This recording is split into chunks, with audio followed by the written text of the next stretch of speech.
কেরালার একটা পুরনো গথিক আর্কিটেকচারের বাড়ি, সেটার সামনে একটা বেড়ালের মাথা মুচড়ে দিচ্ছে মৈনাক নামের একটি ছেলে।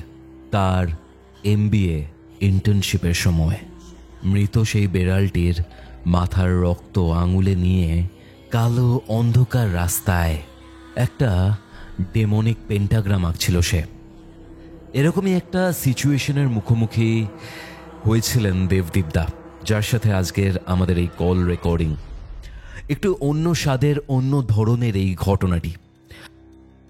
এটা ধরে নেওয়াই যায় যে আজকের ঘটনাটি বেশ ভয়ের হতে চলেছে। যারা ভয় পেতে ভালোবাসেন তাদের আজকের এই এপিসোডটা অবশ্যই ভালো লাগবে।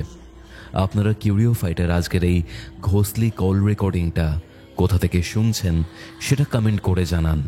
আজকের ভিডিওটি শুরু করার আগে কিউরিও ফাইটের সকল শ্রোতা বন্ধুদের জানাই very very very great happy new year. And আমি চাইবো যে আমাদের কিউরিও ফাইট ফ্যামিলির, কিউরিও ফাইট পরিবারের সকল সদস্য যেন এই বছরটা খুব ভালোভাবে কাটায়, তাদের যেন খুবই ভালো কাটে। বছরের শুরুতেই একটা স্পেশাল পডকাস্ট আপলোড করা হয়েছে আমার দ্বিতীয় ইউটিউব চ্যানেলে। সেখানে আমি কথা বলেছি ঈশিতা দাস সান্যালের সাথে। আপনারা অনেকেই তাকে চেনেন। তিনি একজন বিখ্যাত প্যারানর্মাল ইনভেস্টিগেটর। তার বিভিন্ন ধরনের পার্সোনাল এক্সপিরিয়েন্স, বিভিন্ন ধরনের প্যারানর্মাল অ্যাক্টিভিটি এবং কয়েকটা কেস যেগুলোর ব্যাপারে কখনো কোথাও বলা হয়নি বা তিনি বলেননি, সেগুলো শেয়ার করেছেন সেই পডকাস্টে। আমি ডিসক্রিপশন বক্সে এবং কমেন্ট সেকশনের প্রথম কমেন্টে সেই পডকাস্টের লিঙ্কটা দিয়ে দেবো। এই ভিডিওটা দেখার পর ওই পার্টিকুলার ভিডিওটা দেখে আমাকে জানাবেন যে আপনাদের কেমন লাগলো।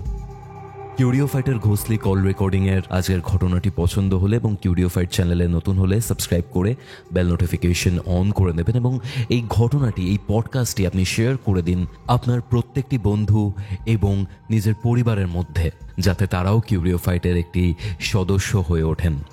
কারণ আপনারা জানেন, শেয়ারিং ইজ কেয়ারিং।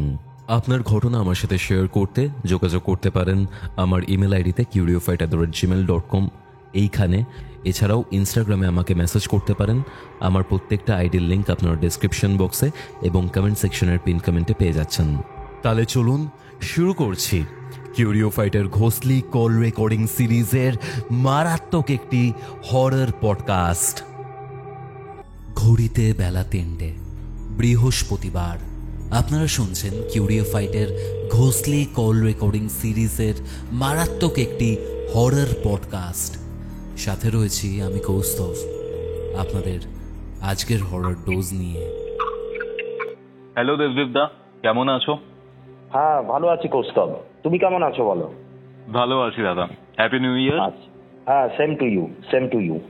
ওকে, তো বিষয়টা যেটা হচ্ছে যে তোমার নিজের যে বাড়িটা রয়েছে পাটুলিতে, সেটার ঘটনাগুলো আমরা জেনেছি এর আগে। আগের বছর আমরা দুটো এপিসোডে আই থিঙ্ক সেটা কভার করেছিলাম। কিন্তু কেসটা যেটা হচ্ছে, তুমি যখন আমাকে বলেছিলে যে তুমি MBA করেছিলে, এবার MBA এর ইন্টার্নশিপ করতে আই গেস তুমি কেরালা বা কোথাও একটা যাও, যদি খুব ভুল না করি। হ্যাঁ, কেরালাতে। হ্যাঁ, এবার সেইখানে গিয়ে তুমি এমন একটা ঘটনার সম্মুখীন হয়েছো যেটা অ্যাজ সাচ খুবই আনকমন একটা ঘটনা। আর এরকম টাইপের ঘটনা চোখের সামনে প্রত্যক্ষ করা বা প্রসেসটা পুরোটা প্রত্যক্ষ করা খুবই ইন্টারেস্টিং। আমি জানতে চাই দেবদীপদা, তোমার সাথে বেসিক্যালি কি ঘটেছিল? তুমি আমাদেরকে একটু ডিটেলসে জানাও কি ঘটেছিল তোমার সাথে। ঠিক, দেখো এই ঘটনাটা 2011 সালে ঘটে। ঠিক আছে, মানে আজ থেকে 12 বছর আগে। তো আমি তখন MBA করছি। MBA বললে ঠিক ভুল হবে, মানে ওই পোস্ট গ্রাজুয়েট ইন ম্যানেজমেন্ট এরকম একটা কোর্স আর কি। তা এবার সেকেন্ড সেমিস্টারটা হয়ে যাওয়ার পর আমাদেরকে 4টে সেমিস্টারের তো কোর্স। তা থার্ড সেমিস্টারটা যখন শুরু হয় তখন আমরা আগে থেকেই জানতাম, মানে কোর্স শুরু হওয়ার আগেই জানতাম যে এরকম আমাদের ইন্টার্নশিপ করতে হবে। এবং আমাদের ক্লাসে যে অন্যান্য যে সমস্ত স্টুডেন্টরা ছিল তারা যে সমস্ত জায়গায় চান্স পাচ্ছে, মানে সবাইকে তো আর একসাথে পাঠানো হয় না, কেউ আগে কেউ পরে, এরকম ভাবে গ্রুপ করে করে পাঠানো হতো। তা তাদের অনেককেই আমরা দেখতাম যে শহরের বাইরেও অনেকে যাচ্ছে ইন্টার্নশিপ করতে। তা আমরা মোটামুটি একটা মেন্টাল প্রিপারেশন নিয়েই ছিলাম যে বাইরে আমাদের যেতে হবে, কলকাতার মধ্যে হয়তো হবে না, অতটা মানে সুবিধা হয়তো পাওয়া যাবে না। তা যাই হোক, তা এইবার আমাদেরও ইন্টার্নশিপের অফার এলো, মানে আমার কাছে এলো, এবং আমার সাথে আমাদের ক্লাসের আরো দুজন ছেলে, একজনের নাম মৈনাক, আরেকজনের নাম রাকেশ। রাকেশ অবাঙালি ছেলে আর মৈনাক কলকাতারই ছেলে, বাঙালি। তা আমাদের তিনজনের একসাথে একটা কোম্পানিতে ডাক পড়লো, একটা ফাইন্যান্স কোম্পানিতে। আমরা সেখানে গিয়ে ইন্টার্নশিপের জন্য তো একটা ইন্টারভিউ দিতে হয়, একটা প্রাথমিক। তা সেই রকম একটা ইন্টারভিউ আমরা ক্র্যাক করলাম, আমাদের তিনজনেরই ওখানে চান্স হয়ে গেল আর কি। তা এবার যথারীতি তখন তো আর কলেজে যেতে হয় না, অফিসে গিয়ে রিপোর্ট করতে হয়, সেখানে নানান রকমের কাজ হাতে ধরে শেখানো হয়। হ্যাঁ, তা এগুলো চলছে। তা মোটামুটি 7টা দিন যাওয়ার পর, মানে আমরা লক্ষ্য করলাম যে, মানে আমার তো স্পেশালাইজেশন মার্কেটিং ছিল, তা আমরা লক্ষ্য করলাম যে এই যে অফিসটা, মানে এই যে কোম্পানির যে ব্রাঞ্চটা যেটা কলকাতায় রয়েছে, সেটা একটা অ্যাডমিনিস্ট্রেটিভ অফিস, ঠিক আছে। আমাদেরকে মানে প্রপার ওয়েতে মার্কেটিং, মানে ফিনান্সিয়াল সেক্টরে মার্কেটিং এর কাজ যেভাবে হয় আর কি, সেটা শিখতে গেলে আমাদেরকে মানে এই অফিসের যেটা হেড অফিস আর কি, মানে হেড ব্রাঞ্চ, সেখানে আমাদের যেতে হবে। সেটা হচ্ছে কেরালাতে, কেরালা ত্রিবান্দ্রম, মানে কেরালার যেটা ক্যাপিটাল, রাজধানী। ওকে ওকে। তা এবার মৈনাক আর রাকেশের বাড়ির অবস্থা, মানে রাকেশ তো অ্যাকচুয়ালি বিহারের ছেলে, এখানে এসে একটা পিজিতে থাকতো, ওর কোনো প্রবলেম হওয়ার কথা নয়। মৈনাকও মোটামুটি রাজি করিয়ে নিল তার বাড়িতে। আমার প্রবলেমটা যেটা হয়ে গেল সেটা হচ্ছে যে আমার মানে 2011 সালের কথা, তো 2009 জাস্ট আমার বাবা চলে গেছিলেন, ঠিক আছে। তা মায়ের একটু একাকিত্বের একটা প্রবলেম হবে ভেবে আমি একটু দোনমনো করছিলাম, তবে সেই ব্যাপারটাও ম্যানেজ হয়ে গেল কোনোভাবে, কারণ এটা কলেজের ব্যাপার, একটা কেরিয়ারের ব্যাপার, এটা তো করতেই হবে, কিছু করার নেই। তা আলটিমেটলি আমরা প্রত্যেকে সবাই মিলে, এই 3 জন মিলে আর কি, আমরা কেরালাতে গেলাম, মানে ওই ত্রিবান্দ্রমে পৌঁছালাম ট্রেনে করে। ত্রিবান্দ্রমে পৌঁছানোর পর মানে আমাদের যিনি প্রজেক্ট গাইড থাকবেন, তা তার সাথে আমরা একটু কন্ট্যাক্ট করলাম যে উনি তো লোকাল লোক, এখানকারই লোক, তা কোথায় কি বাড়িঘর পাওয়া যাবে সেই ব্যাপারটা উনি জানবেন। হোটেলে থাকতে গেলে তো পার ডে বিলিং হবে, তা সেইটা তো আর আমরা অত টাকা তো আর সঙ্গে ক্যারি করে নিয়ে আসিনি, আর তখন কেউ চাকরি বাকরিও করি না। তা তখন আমরা কি করলাম, আমরা স্টেশনের বাইরে বেরিয়ে, তা ওইটা যেহেতু একটা টুরিস্ট ডেস্টিনেশন, তো ওখানে প্রচুর এরকম ব্রোকাররা থাকে যারা বিভিন্ন হোটেল বা জায়গার সন্ধান টন্ধান দেয় আর কি, যারা আসে ওখানে। তা তারা এরকম একটা মানে স্টেশনের বাইরে লাইন দিয়ে এরকম দাঁড়িয়েছিল, মানে তাদের একটা জটলা আমরা দেখতে পেয়েছি। তা তাদের সাথেই আমরা কন্ট্যাক্ট করি, করে বলি যে আমাদের ব্যাপারটা একটু অন্যরকম, আমরা ঠিক হোটেলের সন্ধানে নেই, আমাদের একটা বাড়ি লাগবে, মানে যেখানে আমরা মোটামুটি 1.5 থেকে 2 মাস টানা থাকতে পারবো রেন্টে। তা এইবার ওই ব্রোকারদের মধ্যে থেকে একজন, অতুল নামে একজন একটি অল্প বয়সী ছেলে, সে আমাদেরকে বলল যে বাড়ি এরকম আপনারা পাবেন। তা আমরা বললাম যে শহরের মধ্যে হলেই ভালো, কারণ আমাদের অফিসটাও উইদিন দ্য সিটি। তা তখন বলছে যে হ্যাঁ, শহরের মধ্যে আছে কিছু বাড়ির সন্ধান আমার আছে। তা কিরকম ভাড়া আমরা জিজ্ঞাসা করলাম। তা ও যে ভাড়াটা আমাদেরকে বললো সেটা তখনকার দিনে বেশ অনেকটাই, এবং আমাদের বাজেটে কিন্তু ওটাও কুলাচ্ছে না। মানে আমরা যেরকম মোটামুটি একটা প্ল্যান করে এসেছি যে এর মধ্যে বাড়ি নেব, সেইটা কিন্তু হচ্ছে না, মানে সেটা এক্সিড করে আরো 1,5-2 হাজার টাকা বেশি হয়ে যাচ্ছে। আচ্ছা। তা তখন ও বলল যে একটা বাড়ির সন্ধান আছে যেটা আমাদের বাজেটের মধ্যে, মানে বাজেটের মধ্যে শুধু নয়, ওই বাড়িটাতে ভাড়া দিলে তারপরেও আমাদের কিন্তু কিছু টাকা বেঁচে যাবে, ঠিক আছে, মানে বাড়ি ভাড়ার মধ্যে থেকে কিছু টাকা বেঁচে যাবে। তা সেরকম একটা বাড়ির সন্ধান ওর কাছে আছে। বাড়িটা পুরো ফাঁকা, এবং সেটা কিন্তু শহর থেকে একটু দূরে, মানে একটু আউটস্কার্টস এর দিকে। আচ্ছা। তা আমরা বললাম যে ঠিক আছে, কিন্তু আউটস্কার্টস হলে পরে কমিউনিকেশনের প্রবলেম, মানে ট্রান্সপোর্টেশনের প্রবলেমের একটা ব্যাপার তো থেকে যায়, যে কিভাবে আমরা রোজ অফিসে যাতায়াত করব না করব। তা বলছে যে না, ট্রান্সপোর্টেশনের খুব একটা প্রবলেম হবে না, বাড়িটা একটু একটা ইন্টেরিয়ার একটা জায়গার মধ্যে, কিন্তু মিনিট 5 হাঁটলে পরেই বড় রাস্তা থেকে বাস, অটো, অনেক কিছুই পাওয়া যায় যেগুলো শহরের দিকে আসে, আর 15 থেকে 20 মিনিটের ডিস্টেন্স, খুব একটা প্রবলেম হওয়ার কথা না। তা আমরা রাজি হয়ে গেলাম, ঠিক আছে, আমরা রাজি হয়ে গেলাম। তা তখন ওই অতুল কি করলো, ওখানকারই একটা অটো বুক করে আমাদের লাগেজ টাগেজ গুলোকে তুলে দিল। সে নিজেও অটোতে উঠলো আর অটোওয়ালাকে বললো যে তুমি চলো, ওই বাড়িটার দিকে চলো। তো আমরা যাচ্ছি, তা যেতে যেতেই আমরা দেখতে পাচ্ছি মোটামুটি মানে শহরের আশেপাশের যে বাড়িঘর দর একটু কমে আসছে, ঠিক আছে, একটা মানে মোটামুটি একটা চওড়া রাস্তা, একটা ফাঁকা রাস্তা দিয়ে আমাদের অটোটা যাচ্ছে। বুঝলাম মানে শহর থেকে কিন্তু অনেকটাই বাইরে আমরা চলে এসেছি। এবার কেরালার বর্ণনা তো আর আলাদা করে কি দেবো, জানেন তো। হ্যাঁ, মানে রাস্তার দুধারে নারকেল গাছ, বেশ সুন্দর জায়গা, মানে ফাঁকার মধ্যেও বেশ মনোরম পরিবেশ আর কি। আচ্ছা, এইবার আমরা আলটিমেটলি ডেস্টিনেশনে পৌঁছলাম। এবারে পৌঁছলাম বলতে আমরা দেখলাম যে বড় রাস্তা দিয়ে তো অটোটা যাচ্ছিল, এবার যেতে যেতে একটা কাঁচা রাস্তা মানে বাঁদিকে নেমে গেছে আর কি, ঢালু হয়ে নেমে গেছে। সেই রাস্তা ধরে অটোটা গেল, মানে যাচ্ছে একটু ফাঁকা, আশেপাশে খুব একটা বাড়িঘর তো কিচ্ছু নেই সেরকম। রাস্তার উপরে একটা যে চায়ের দোকান আমরা দেখতে পেয়েছিলাম, একটা হোটেল মতো আর কি, একটু খাওয়া দাওয়ারও ব্যবস্থা আছে সেখানে।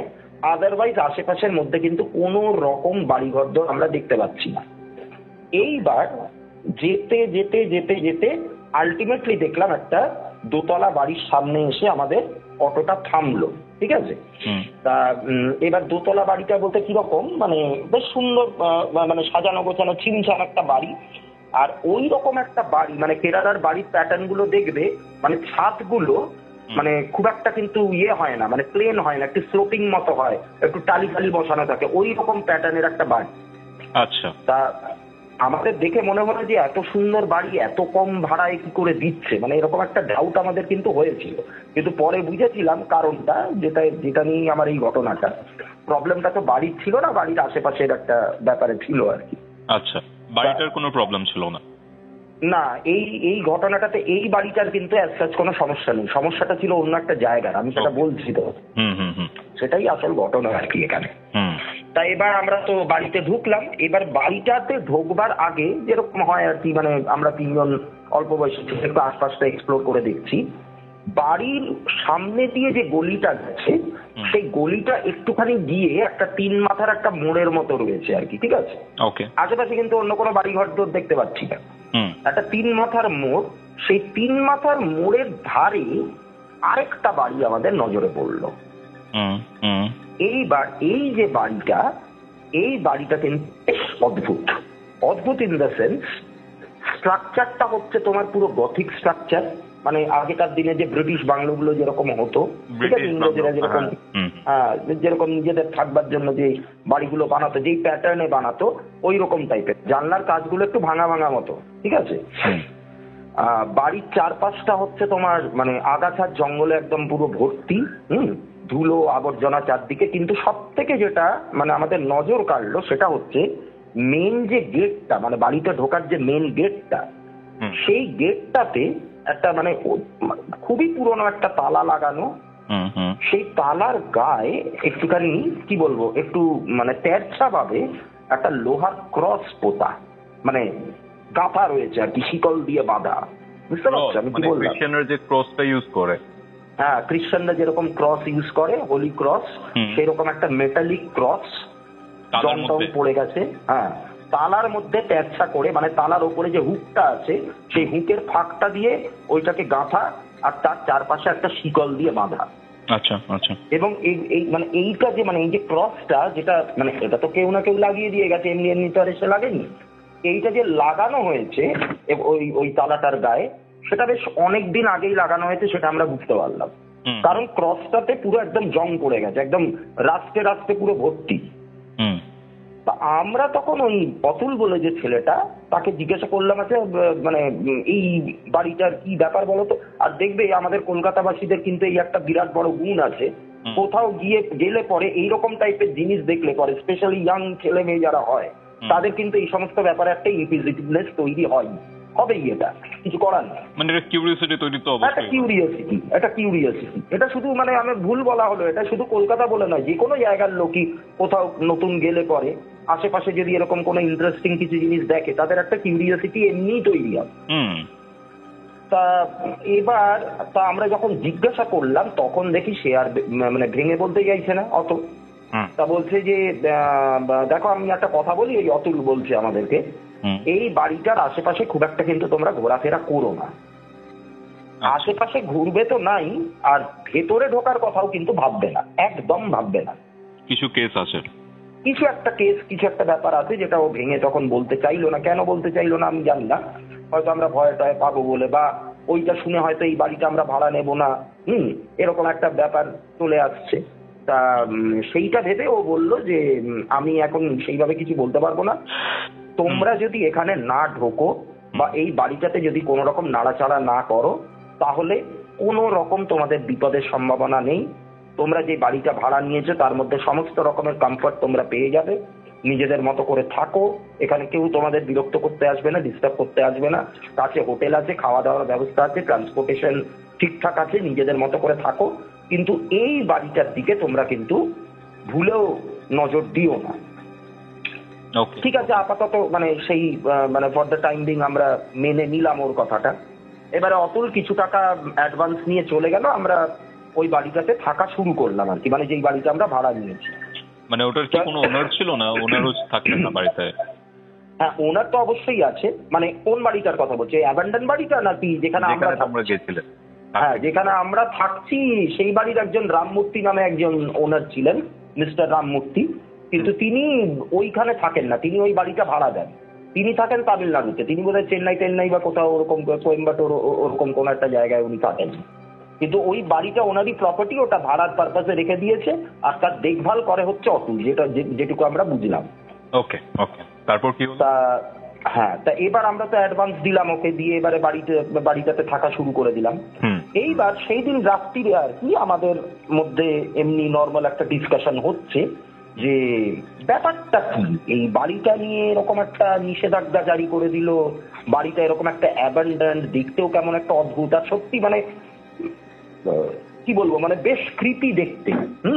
মানে বাড়িটাকে দেখতে খুবই ক্রিপি। আর আমরা যখন গিয়ে পৌঁছেছিলাম তখন তো দিনের আলো ছিল, আর যখন আমরা বসে এরকম ডিসকাশন করছি তখন মানে একদম রাতের অন্ধকার। ঠিক আছে, ওই গলিটার মধ্যে একটা টিমটিমে একটা টিউবলাইট লাগানো একটা ল্যাম্পপোস্ট জ্বলছে, একটা আলো জ্বলছে, তারই আলোতে যতটুকু আশপাশটা দেখা যাচ্ছে, আদারওয়াইজ মানে সেরকম একটা কিন্তু জনমানব কোথাওই সেরকম চিহ্ন দেখা যাচ্ছে না। দু একটা হয়তো সাইকেল পাস করছে, কিন্তু আদারওয়াইজ এমনি মানে বাড়ি বানিয়ে থাকা এরকম কোনো লোকজন সেখানে কিন্তু আমরা দেখতে পাচ্ছি না। তো যাই হোক, তাই এবার আমরা নিজেদের মধ্যেই আর কি একটু আলোচনা করছি যে ব্যাপারটা কি, এরকম একটা বাড়ি, হ্যাঁ, সেটা পরিত্যক্ত অবস্থায় পড়ে রয়েছে, কেউ থাকে না, গেটে তালার মধ্যে ওরকম একটা ক্রস ঝোলানো। তা সবাই এই কথাটাই বলছে আর কি, মানে মৈনাকও বলছে, রাকেশও বলছে যে কিছু একটা হয়তো ব্যাপারটা তার আছে। তা ওরা যখন বারণ করছে তখন ওইটা নিয়ে আর ইনসেনসিটিভ না দেখানোই ভালো, মানে এই কথাটা আমি আর রাকেশ এগ্রি করে গেছি। কিন্তু মৈনাকে দেখলাম ওই বাড়িটাকে নিয়ে কিন্তু বেশ ইনকুইজিটিভনেস, বেশ একটা ইন্টারেস্ট ওর মধ্যে কিন্তু গ্রো করে গেছে। তা আমরা ওকে বারবার করে বারণ করলাম যে দেখ মৈনাক, বিদেশ বিভূতিতে এসছিস, এটা তোর নিজের জায়গা নয়, হোমল্যান্ড নয়, তোর নেটিভ টাউনও নয়, এখানে কোনো বিপদ আপদ হলে কিন্তু খুব মুশকিলে পড়ে গেছে। তা ও তখন মানে তাচ্ছিল্যের ভাবে আর কি, হ্যাঁ, যে একটা বারণ করলো, হ্যাঁ, হয়তো বারণ করলে আমরা অত ইন্টারেস্টেড হতাম না, এই বারণ করেছে বলে আমার ইন্টারেস্ট আরো গ্রো করে গেল, আমি কিন্তু দেখেই ছাড়বো যে ওই বাড়িটার মধ্যে কি আছে। ওকে, এই করে করেই বিপদটা হয়। এই যে মানে এইগুলোকে না এক কথায় বলা হয়, মানে এখন এদের সাথে আমার কোনো যোগাযোগ নেই, তাই এই কথাটা আমি বলতে পারি, এইগুলো হচ্ছে বেড়ে পাকা। এইগুলো ঠিক করা উচিত না, যেটা মৈনাক করেছিল, এবং তার জন্য যে কি পরিমাণ বিপদ আমাদের হয়েছিল, মানে প্রায় মরতে বেঁচে যাওয়া যাকে বলে, মানে ওর তো ক্ষতি হয়েই ছিল, উল্টে আমাদেরও নানান রকম বদনাম অপমান এই সমস্ত হয়েছিল, আমি বলছি তোমায়। এইবার সেই রাতটা তো মোটামুটি কাটলো। পরের দিন সকালবেলায় আমি একটু আর্লি রাইজার, তা পরের দিন সকালবেলা আমি উঠে, যেহেতু একটা নতুন জায়গা, আমি একটু আশপাশটা ঘুরে দেখবার জন্য মানে একটু জাস্ট বেরিয়েছি আর কি। মৈনাক আর রাকেশ তখনও দেখলাম ঘুমাচ্ছে। এবার আমরা যেদিন গেছিলাম হচ্ছে ফ্রাইডেতে, ঠিক আছে। এবারে পরের দিন শনিবার দিনটা ছুটি, কাজ হবে না, রোববার দিনও ছুটি, মানে আমরা একটু টাইম হাতে নিয়েই গেছিলাম যে নতুন একটা জায়গায় যাচ্ছি, মানে 5-6 দিন আগে থেকে গিয়ে একটুখানি থেকে জায়গাটাকে চিনে তারপরে আমরা কাজে জয়েন করতে পারবো, এরকম আর কি ভেবে আমরা গেছি একদম। তা এবার আমি হাঁটতে ওই বাড়িটার কাছেই গেছি, ঠিক আছে। গিয়ে দেখছি বেশ কিছু স্থানীয় বাসিন্দা, মানে মনে হয় আশেপাশের যে সমস্ত গ্রাম টামগুলো, তারা এসে ওই বাড়িটার সামনে কিছু অফারিংস রেখে যাচ্ছে। অফারিংস বলতে? অফারিংস বলতে মানে কি বলবো তোমায়, লিকারের বটল। মানে ওই বাড়িটার সামনে মদের বোতল রেখে দিয়ে আসছে? হ্যাঁ, লিকারের বটল রেখে দিয়ে আসছে, কেউ কেউ একটু মোমবাতি জ্বালিয়ে দিয়ে আসছে, কেউ আবার দেখলাম কিছু খাবারের প্যাকেট, হ্যাঁ, সেইগুলো এরকম সমস্ত কিছু রেখে দিয়ে যাচ্ছে। তা আমি দু একজনকে জিজ্ঞাসা করেছি, তারা কিন্তু অ্যাভয়েড করেছে। তা আমাকে জাস্ট জিজ্ঞাসা করেছে যে আপনি কে, মানে আপনাকে তো ঠিক চিনি না, এখানে তো আগে কখনো দেখিনি। তা আমি তখন ওই বাড়িতে, মানে হিন্দিতে তো ওখানে ইংলিশ ইংলিশ ইংলিশ, কারণ হ্যাঁ কেরালাতে বেশিরভাগ লোকই ইংরেজি জানে। ওরা চট করে হিন্দিটা আমি দেখেছি বলতে চায় না, আর ওদের ভাষা তো আবার আমি বুঝবো না, তাই কনভারসেশনটা ইংলিশে। আমি বলেছি যে আমি এরকম কলকাতা থেকে একটা কাজে এসেছি। তা ওই বাড়িটা দেখালাম, তা বললো যে এই বাড়িটা এই এলাকাটাতে বাড়ি ভাড়া নিয়েছো, আচ্ছা ঠিক আছে থাকো, কিন্তু ওই সবার মুখে ওই একই কথা, এই বাড়িটার দিকে কিন্তু কেউ নজর টজর দিও না বা এখানে ঢোকবার চেষ্টা করো না। লোকালসরাও তাই বলছে? লোকালসরাও তাই বলছে, ওরা সবাই স্থানীয়। তা এবার এইটা গেল একটা ঘটনা। এইবারে আমি আবার ব্যাক করে গেছি, ব্যাক করে গিয়ে সেদিন তো সারাটা দিন আমরা বাড়িতেই থাকবো, সারাটা দিন কাটলো। এবার সেদিন সকালবেলায় আমরা একটুখানি শহরের দিকে গেলাম, মানে প্রপার ত্রিবান্ধম টাউনের দিকে গেলাম। দেখো 2 মাস থাকতে হবে আমাদের, কিছু তো জিনিস আমাদের কেনাকাটা করতেই হবে, মানে হ্যাঁ মানে দিনগুলোকে চালানোর মতো, হ্যাঁ ওরকম কিছু। তা সেই সমস্ত জিনিস একটু কেনাকাটি করলাম, করে আমরা যখন ফিরেছি, মানে সারাদিন এই টাউনটাকে ঘুরেছি একটু ভালোভাবে, আমরা যখন ফিরলাম তখন প্রায় সন্ধে হব হব করছে আর কি। তা এবার কেরালাতে তো অত তাড়াতাড়ি তোমার সূর্য ডোবে না, একটু বেশিক্ষণ ইয়ে থাকে আর কি, দিনের আলোটা একটু বেশিক্ষণ থাকে, আর এমনিতে ওটা তোমার গরমকাল। তা তখন ওই মহিলা হঠাৎ আমাকে দেখছি বলছে যে তোরা ঢোক, আমি একটু ওই বাড়িটা এক্সপ্লোর করে আসছি। আমি বললাম যে দেখ মৈনাক, বাড়াবাড়ি কিন্তু একটা লিমিট আছে, তোকে যেটা বারণ করা হচ্ছে সেটা করিস না, ঠিক আছে? রাকেশ সেই একই কথা বললো। এবার মৈনাক তো নাছরবান্দা, সে কোনো মতে, ও কি করলো শোনো, সে কোনো মতে আমাদের কথা টথা শুনে তখন মানে একদম বাধ্য ছেলের মতো আমাদের সাথে বাড়িতে ঢুকে গেল। এইবার সন্ধ্যের পর ওই রাকেশ বলে যে ছেলেটি, সে একটা নিজের কি একটা কাজে ব্যস্ত হয়ে পড়েছে, বোধহয় কিছু একটা বই টই কিছু একটা পড়ছিল, আর আমার বাড়ি থেকে একটা ফোন এসেছিল, আমি মায়ের সাথে কথা বলছিলাম। কথা বলতে বলতে একটু নেটওয়ার্কের প্রবলেম হচ্ছে বলে আমি বাড়ির পেছন দিকে একটা ফাঁকা, মানে একটু ভ্যাকেন্ট একটা জায়গা মতো ছিল, সেইখানটায় বেরিয়ে গেছি। সেই ফাঁকে মৈনাক কিন্তু বেরিয়ে ওই বাড়িটাতে চলে গেছে। আচ্ছা, বুঝতে পারলে তো? ওই বাড়িটাতে চলে গেছে। এবার আমি ইন দ্য মিনওয়াইল আমার কথা বলা শেষ হয়ে গিয়ে, মানে মায়ের সঙ্গে মোটামুটি মিনিট 45-এর মতো কথা হয়েছে, আমার মিনিট 45 থেকে 1 ঘন্টার মতো কথা হয়েছে। আচ্ছা। তা ওইটা করার পর আমি যখন ঘরের মধ্যে এসে ঢুকেছি, তখন দেখছি যে মৈনাক কোথাও নেই, মৈনাককে আমি দেখতে পাচ্ছি না। আর ওই তোমার রাকেশ বলে যে ছেলেটা, সে পাশের একটা ঘরের মধ্যে ছিল। তা আমি ওকে জিজ্ঞাসা করলাম যে কি রে মৈনাক এখানে ছিল, কোথায় গেল? বলছে আমি তো দেখিনি। তা তখন ওর সাথে আমার একটুখানি তর্কাতর্কি লেগে গেল যে তুই এতই কাজে মগ্ন ছিলি যে মৈনাক কোথায় গেল তুই দেখতেই পারলি না, এরকম একটা ব্যাপার আর কি। তা আমরা বললাম যে ঠিক আছে চল তো খুঁজি, ও তো বলেছিল যে ওই বাড়িটাতে যাবে, আমার মনে হয় ওখানেই ও গেছে। তা আমরা এবার ওই বাড়িটার দিকেই গেলাম, গিয়ে আমরা মানে রীতিমতো আঁতকে উঠেছি। দেখছি তখন প্রায় মানে একদম অন্ধকার ঘনিয়ে এসেছে আর কি। আমরা দেখতে পাচ্ছি যে ওই তালার গায়ে যে ক্রসটা ছিল, সেই ক্রসটাকে খুলে, ঠিক আছে, মাটিতে ফেলে দেওয়া হয়েছে। সেই শিকল যেগুলো পেঁচানো ছিল, সেই শিকলগুলোকে খুলে তালাটাকে বোধহয় একটুখানি নাড়িয়ে চাড়িয়ে, ভেবেছিল যে পুরোনো তালা একটু চাপ দিলে খুলে টুলে যাবে, সেইটা হয়তো পারেনি। তখন পাঁচিল টপকে সে বাড়ির মধ্যে ঢুকেছে। আমরা মৈনাককে দেখতে পেলাম বাড়ির মধ্যে এদিক সেদিক ঘোরাঘুরি করছে। পাগল নাকি? হ্যাঁ, ও মানে ওরকমই। এবার এইটার খেসারত কিভাবে দিতে হয়েছে যা মানে শুনলে অবাক হয়ে যাবে। তা এবার আমরাও আর মানে স্বাভাবিকভাবেই মানে প্রচন্ড রাগ হয়ে গেছে আমাদের দেখে। আমরা পাঁচিল টপকে ভেতরে ঢুকে, মানে রাকেশ তো পারলে ওকে এই মারে কি সেই মারে, আর রাকেশ তো অবাঙালি, মানে ও একটু এইসব মানে টানে আর কি, ভূত প্রেত এগুলো মানে। এবার ওকে তো মানে পারলে আমরা প্রায় টেনে হিঁচড়ে ওখান থেকে বের করে আনি, কিন্তু তখন ও আবার আমাদেরকে কিছু জিনিস দেখাচ্ছে। যে দেখ এই বাড়িটা থেকে তোরা তো ভীতু ডিম বেসিক্যালি, তোদের তো কোনো ব্যাপারে কোনো ইনকুইজিটিভনেস নেই, কে একটা কি বারণ করলো সেইটা নিয়েই তোরা আঁকড়ে ধরে বসে থাকলি, কোনো কিছু ভাবনা চিন্তা লজিক্যালি কিছু ভাববি না।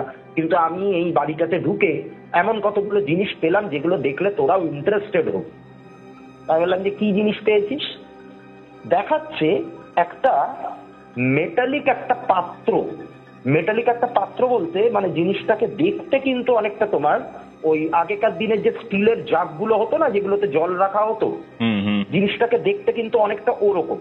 মানে জগটা সিলিন্ড্রিক্যাল আর গাটা একটুখানি গোল মতো, একটু সার্কুলার টাইপের, আর ওপরটাতে একটা ঢাকনা দেওয়া, আর মানে তোমার ওই যে পাত্রটা তার গায়ে একটু নকশা টকশা করা আছে, খোদাই করা। এইবার এই পাত্রটা কি, মানে ও আমাদেরকে জিজ্ঞাসা করছে যে এই যে দেখ আমি এই পাত্রটা পেলাম, এই পাত্রটাতে কি থাকতে পারে? তা আমি বললাম যে আমরা কি করে জানবো, আমরা কি এই বাড়িতে থাকতাম নাকি? জিনিসটা কি কোনো গ্লাস টাইপের কিছু? গ্লাস টাইপের মানে মেটালিকই, বুঝতে পেরেছো তো? মানে পাত্র টাইপের, মানে বাটি টাইপের? হ্যাঁ, বাটি টাইপের বলতে পারো, একটু বড় সড়ো বাটি কিন্তু একটু লম্বাটে মতো, ঠিক আছে? মানে গায়ে কোনো হ্যান্ডেল ফ্যান্ডেল কিছু নেই, জাস্ট একটা বাটি। আচ্ছা আচ্ছা। অনেক সময় দেখবে ওই অস্থি বিসর্জন দেওয়ার টাইমে যেরকম পাত্রতে করে নিয়ে যায়, অনেকটা ওই রকম টাইপের দেখতে।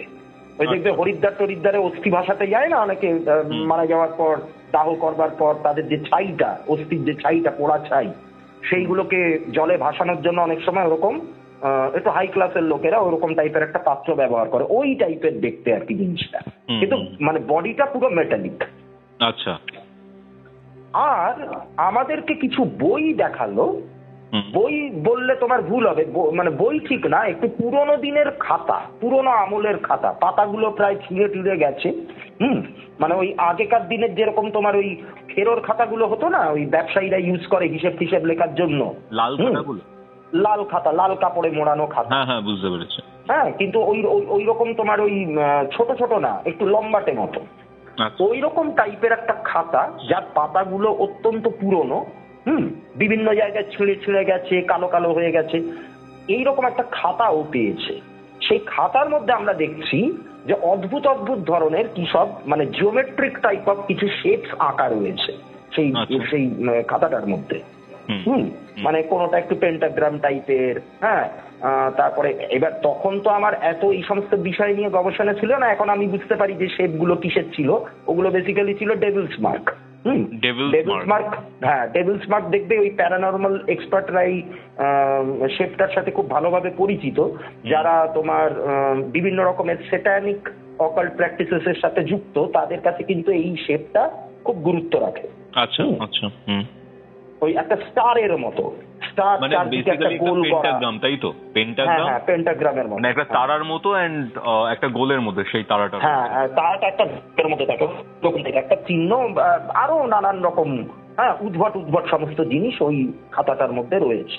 আচ্ছা। এবার আমি তখন বললাম যে মৈনাক, বাড়াবাড়ির একটা লিমিট আছে, বুঝতেই তো পারছিস যে এটা মানে নর্মাল কোনো ব্যাপার নয়, এইগুলোকে এক্ষুনি রাখ। লোকাল লোকেরাও কিন্তু বারণ করেছে, ওরা যদি জানতে পারে যে আমরা এই জিনিসটা করেছি তাহলে কিন্তু আমরা বিপদে পড়বো, এই বাড়ি থেকেই আমাদেরকে উৎখাত করে দেবে, তারপরে আমরা কোথায় গিয়ে থাকবো? এত কম ভাড়ার মধ্যে একটা বাড়ি পেয়েছি, এরপরে আমাদের তো বাজেটে কুলাবে না।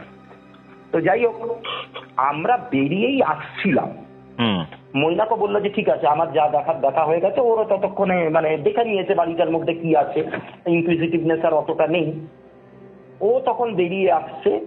এইবারে আসল যে মানে বিপত্তি যেটা ঘটলো আর কি, মানে যেখান থেকে সমস্যার সূত্রপাত, এখনো অবধি কিন্তু এমন কিছু হয়নি যেটা আমাদের সমস্যাটাকে বাড়াতে পারে, কিন্তু এবার যেটা ঘটলো সেটা কিন্তু আমাদের সমস্যা শুরুটা হলো এইটা দিয়ে। বেরিয়ে যখন আমরা আসছি তখন মৈনাক বা রাকেশেরই কারোর একটা অসাবধানতায় সেই পাত্রটা পড়ে গেল, একদম দম করে একদম মাটির ওপরে পড়ে গেল। মাটির ওপরে পড়ে গিয়ে ওপরে যে ঢাকনাটা, সেই ঢাকনাটা ছিটকে গেল বেরিয়ে, বুঝতে পারলে? আচ্ছা আচ্ছা, ওকে। বিশ্বাস করবে না কৌস্তব, আমরা দেখতে পাচ্ছি যেই জায়গায় পাত্রটা পড়েছে সেই জায়গাটার থেকে একটা ধোঁয়া মতো কি একটা বেরোচ্ছে আর কি, মানে একদম গ্রেইশ টাইপের একটা কালো ধোয়া কুণ্ডলি পাকিয়ে বেরোচ্ছে ওই জায়গাটা থেকে, যেখানে পাত্রটা গিয়ে পড়েছে। একদম। তা আমরা অবাক হয়ে গেলাম যে এই পাত্রের মধ্যে না কোনো গরম জিনিস রাখা ছিল, গরম জল, গরম চা কিছুই তো রাখা ছিল না, তাহলে এরকম ধোঁয়া বেরোনোর কারণটা কি? তো তখন ওই মৈনাক আর কি, মৈনাককে তো এখন এবার মানে জাস্টিফিকেশন দিতে হবে, ও তো বিরাট বড় যুক্তিবাদী ভাবে নিজেকে, যে বলছে যে তোরা কি পড়াশোনা করেছিস, কি করেছিস এতদিন ধরে, কোনো লজিক জানিস না, কিছু জানিস না। ও একটা পাত্র এতদিন ধরে বন্ধ অবস্থায় পড়েছিল, এর মধ্যে নানান রকম ভাবে গ্যাস ট্যাস কম করে গেছে, সেটাই আর কি বেরোচ্ছে। কতদিন ধরে এটা আটকা পড়েছিল আমরা তো জানি না, তো সেরকমই কিছু একটা হচ্ছে। আর তোদের সব ব্যাপারেই হয় এই সেই হানা তেনা। তো যাই হোক, তা আমরা তখন আর ওইটা নিয়ে বেশি মাথা না ঘামিয়ে ওই বাড়ি থেকে বেরিয়ে এলাম। বেরিয়ে এসে আবার পাঁচিল টপকে বেরিয়ে গেলাম। বেরোনোর আগে আমি আবার ওই তালাটাতে, মানে যাতে কেউ বুঝতে না পারে যে এটা খোলা হয়েছিল আর কি, তালাটাতে আমি আবার কিন্তু ক্রসটাকে লাগিয়ে দিলাম। ঠিক আছে। কটা বাজে তখন রাতে? তখন অলমোস্ট তোমার 8:30 8:30 বেজে গেছে। ওকে ওকে। এইবার এইটা জানি না মানে কেন দেখলাম, এটার পেছনে কি রিজন থাকতে পারে। আমি যখন সকালবেলা ওই জায়গাটাতে এক্সপ্লোর করছিলাম, তোমাকে বলছিলাম না যে বিভিন্ন লোকেরা এসে এখানে কিছু অফারিংস রেখে দিয়ে যাচ্ছে, তাতে তো সমস্ত তোমার এই ড্রিঙ্কস এর সমস্ত বটলস গুলো ছিল, অ্যালকোহলের যে বটল গুলো একদম ফ্রেশ টাটকা, দেখেই বোঝা যাচ্ছে যেগুলোর মানে খোলা হয়নি এরকম টাইপের বটল। বললে বিশ্বাস করবে না কৌস্তব, আমি দেখছি তখন একটা বটল যেটা আমি সকালবেলায় দেখেছিলাম পুরো ভর্তি, সেটা প্রায় অর্ধেকের বেশি নেমে গেছে। এবার হ্যাঁ, এইবারে আমি না সিল বটল মানে সেটাকে বোধহয় খোলা টলা হয়েছে। এবারে ওটাকে না হয় আমি বাদই দিলাম, আমি ধরে নিলাম যে রাস্তায় রাখা ছিল, আশেপাশে কোনো লোক এসে নিয়ে খেয়েছে বা কিছু এরকম। কিন্তু সেটাও যদি আমি ধরে নিই, তাহলেও একটা প্রশ্ন থেকে যাচ্ছে, যে খাবে সে কি খেয়ে একটুখানি ওখানে দাঁড়িয়ে খেয়ে আবার রেখে দিয়ে চলে যাবে? সে তো পুরো বোতল নিয়ে চম্পট দেবে। ওখানে দাঁড়িয়ে তো খাবার মানে হয় না, ওখানে দাঁড়িয়ে তো ঢকঢক করে খাওয়ার তো কোনো, এটা তো কোনো লজিক নেই। কিন্তু আমি দেখেছি ওই জিনিসটা ওরকম হয়েছে আর কি। তো যাই হোক, আমি সেটা নিয়েও আর কোনো রকম উচ্চবাচ্য করিনি, কিন্তু তখনই আমি মনে মনে বুঝতে পেরে গেছি যে খুব একটা কিন্তু সুবিধের জায়গায় আমরা আসিনি, আমরা একটুখানি বেকায়দার জায়গায় কিন্তু এসে পড়েছি। এবং মৈনাকও যেটা করলো, এইটারও কিন্তু কনসিকুয়েন্স খুব একটা ভালো হবে না। অবশ্যই। এইবার সেই রাতটা তো মানে আমরা ডিনার করলাম। এবার মৈনাককে আমরা আচ্ছা মতো ঝাড়ও দিলাম বাড়ি ফেরার পরে, যে কেন তুই এই সমস্ত জায়গায় যেখানে বারণ করছে লোকেরা, হ্যাঁ সেই লোকাল লোকেরা বলছে, অতুল বলে গেল যে ব্রোকার আমাদেরকে বাড়িটা দিয়েছে, যে ওই অ্যাবান্ডন হাউসটার দিকে যেও না, এরকম নানান রকম ব্যাপার যখন বারণই করলো, তুই কেন ওই সমস্ত আলতু ফালতু ব্যাপারগুলো করতে গেলি? তা বললো যে না, ওইখানে গিয়ে দেখলাম কি আছে, কত ইন্টারেস্টিং জিনিস আমরা দেখতে পেলাম, এরকম হ্যানা প্যানা বলে ও নিজের জাস্টিফিকেশন করে যাচ্ছে। যাই হোক, কি আর বলবো বন্ধুদের মধ্যে। এইবার সেই দিন রাত্রিরে আমরা তো মোটামুটি ডিনার করে অনেকক্ষণ ধরে গল্প গুজব নিজেদের মধ্যে করে ঘুমিয়ে পড়েছি। সেই দিন রাত্রিরে হঠাৎ আমার ঘুমটা ভেঙে গেছে। ঘুমটা ভেঙে যাওয়ার পর আমি শুনতে পাচ্ছি, মানে বাড়ির মধ্যেই আর কি, মানে যেই জায়গাটা আমরা শুয়ে রয়েছি তার বাইরের যে ঘরটা, বড় ঘরটা, সেখানে কিন্তু কেউ একজন হেঁটে চলে বেড়াচ্ছে, মানে কারোর একটা ফুটস্টেপস আমি শুনতে পাচ্ছি। বুঝতে পারলে তো? আচ্ছা আচ্ছা। এবার আমার স্বাভাবিকভাবে ঘুমটা ভেঙে গেছে। আমার ঘুম বরাবরই একটু পাতলা, একটুখানি আওয়াজ হলেই আমার ঘুম টুম ভেঙে যায় আর কি। আর বিশেষ করে নতুন জায়গায় ঘুম অত ভালো আমার আসেও না। কিন্তু আমি দেখলাম রাকেশ আর ওইদিকে মৈনাক ওরা কিন্তু অগরে ঘুমাচ্ছে। তা আমি ঘরটা থেকে বেরিয়ে এসে মানে dining room come drawing room আর কি, ওখানটায় বেরোলাম। আওয়াজটা কিন্তু তখন বন্ধ হয়ে গেল, মানে যেই আওয়াজটা এতক্ষণ ধরে হচ্ছিল খুটখুট খুটখুট করে, মানে অনেকটা কি বলবো, মানে বুট জুতো পরে কেউ যদি হাঁটে তার যেরকম আওয়াজ হয়, ঠিক সেরকম টাইপের একটা আওয়াজ আমি কিন্তু পাচ্ছিলাম। সেই বাড়িতে তোমাদের প্রথম রাত সেটা, তাই তো? প্রথম রাত, এটা ফার্স্ট নাইটেই এই ঘটনা।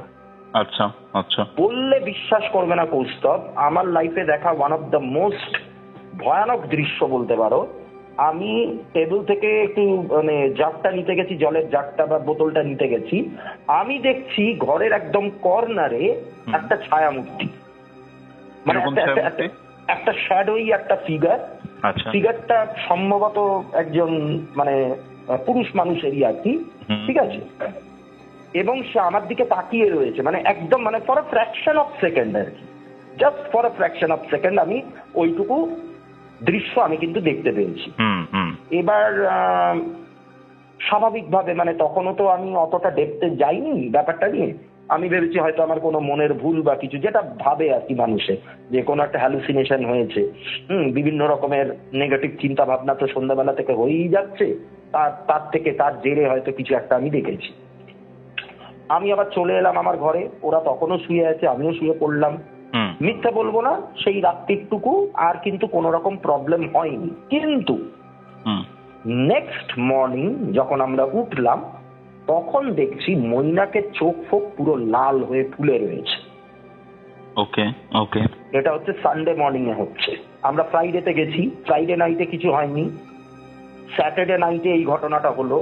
এবারে যখন রবিবার দিন সকালবেলা ঘুম থেকে উঠেছি তখন দেখছি মানে মৈনাকের প্রচন্ড জ্বর। মানে আমি যদি খুব ভুল না করি তাহলে তোমরা স্যাটারডে দিন ওই বাড়িটাতে ঢুকলে, মানে অ্যাবান্ডন যে বাড়িটা ছিল। আমরা ফ্রাইডেতেই ঢুকে গেছি, ফ্রাইডে নাইটে কিচ্ছু হয়নি, ঠিক আছে। যেটা হয়েছে তোমার স্যাটারডেতে হয়েছে। স্যাটারডেতে সকালবেলা আমরা শহরের মধ্যে গিয়ে কেনাকাটি করলাম। যখন মানে ওই অ্যাবান্ডন বাড়িটাতে যাওয়ার পর যখন তোমরা আবার বাড়িতে ফিরলে সেই প্রথম রাতেই, মানে অ্যাবান্ডন বাড়ি থেকে ফেরার পরে প্রথম রাতে এই ঘটনা, ফার্স্ট দিন এরকম হয়েছে, মানে ওই ইভেন্টের পর। ওকে, তারপর কি হলো? হ্যাঁ, সকালে উঠে আমি দেখছি মৈনাকের মোটামুটি চোখটা কিন্তু লাল হয়ে গেছে, ওর কিন্তু বেশ শরীরটা খারাপ। তা এবার আমরা ওকে বললাম যে কিরে জ্বর টর হয়েছে নাকি? তা ও তখন বলছে যে না সেরকম একটা কিছু লাগছে না, জ্বরের কোনো ফিলিংস কিন্তু আমার মধ্যে নেই, কিন্তু শরীরটা কিন্তু আমার বেশ একটু দুর্বল আর ভারী ভারী লাগছে। মানে শরীরে খুব একটা স্ট্রেংথ আমি কিন্তু পাচ্ছি না, এরকম ভাবে বললো। আমরা একটু চিন্তায় পড়ে গেছি যে কি হলো রে বাবা, হঠাৎ শরীরে কেন স্ট্রেংথ পাচ্ছে না। তা আমরা বললাম যে ঠিক আছে তুই একটা কাজ কর, তুই একটুখানি রেস্ট টেস্ট নে, তোকে খুব একটা কাজ টাজ কিছু করতে হবে না, আমি আর রাকেশই সামলে দিচ্ছি, কারণ আমাদেরকে তো একটু রান্না বান্না যতটুকু যাই হোক না কেন করতে হবে। তা এবার ও রেস্ট নিল, মোটামুটি দুপুর অব্দি আমরা চালিয়ে নিলাম। এবারে দুপুরে যখন খেতে বসেছি, এবারে কি হয়েছে দেখো, আমরা লোকাল মার্কেটে গেছিলাম, মানে রাকেশ গেছিল আর কি, আমি বাড়িতেই ছিলাম। তা রাকেশ কিন্তু একটু চিকেন কিনে নিয়ে এসেছিল, লোকাল মার্কেট থেকে একটু চিকেন কিনে নিয়ে এসেছিল। রাকেশ কিন্তু ভালো রাঁধতো। তা আমরা ওই চিকেনটাকে একটুখানি মানে পাতলা ঝোল ঝোল মতো করে আর একটুখানি ভাত দিয়ে খাবো বলে চিকেনটা বানিয়েছি। যখন আমরা খেতে বসেছি কৌস্তব, তুমি বললে বিশ্বাস করবে না, মৈনাক আমাদেরকে চিকেনের বাটিটাকে ধরতে পর্যন্ত দিচ্ছে না, গপ গপিয়ে ওখান থেকে টুকরোগুলোকে তুলে মুখে পুচ্ছে, ও একাই খাবে। আচ্ছা, ও একাই খাবে, আমাদেরকে খেতে দেবে না। মানে 70 to 80% পাত্রেতে যতটা চিকেন ছিল তার 70 to 80% ও একাই সাবার করে দিল, আমাদেরকে খেতে দিল না।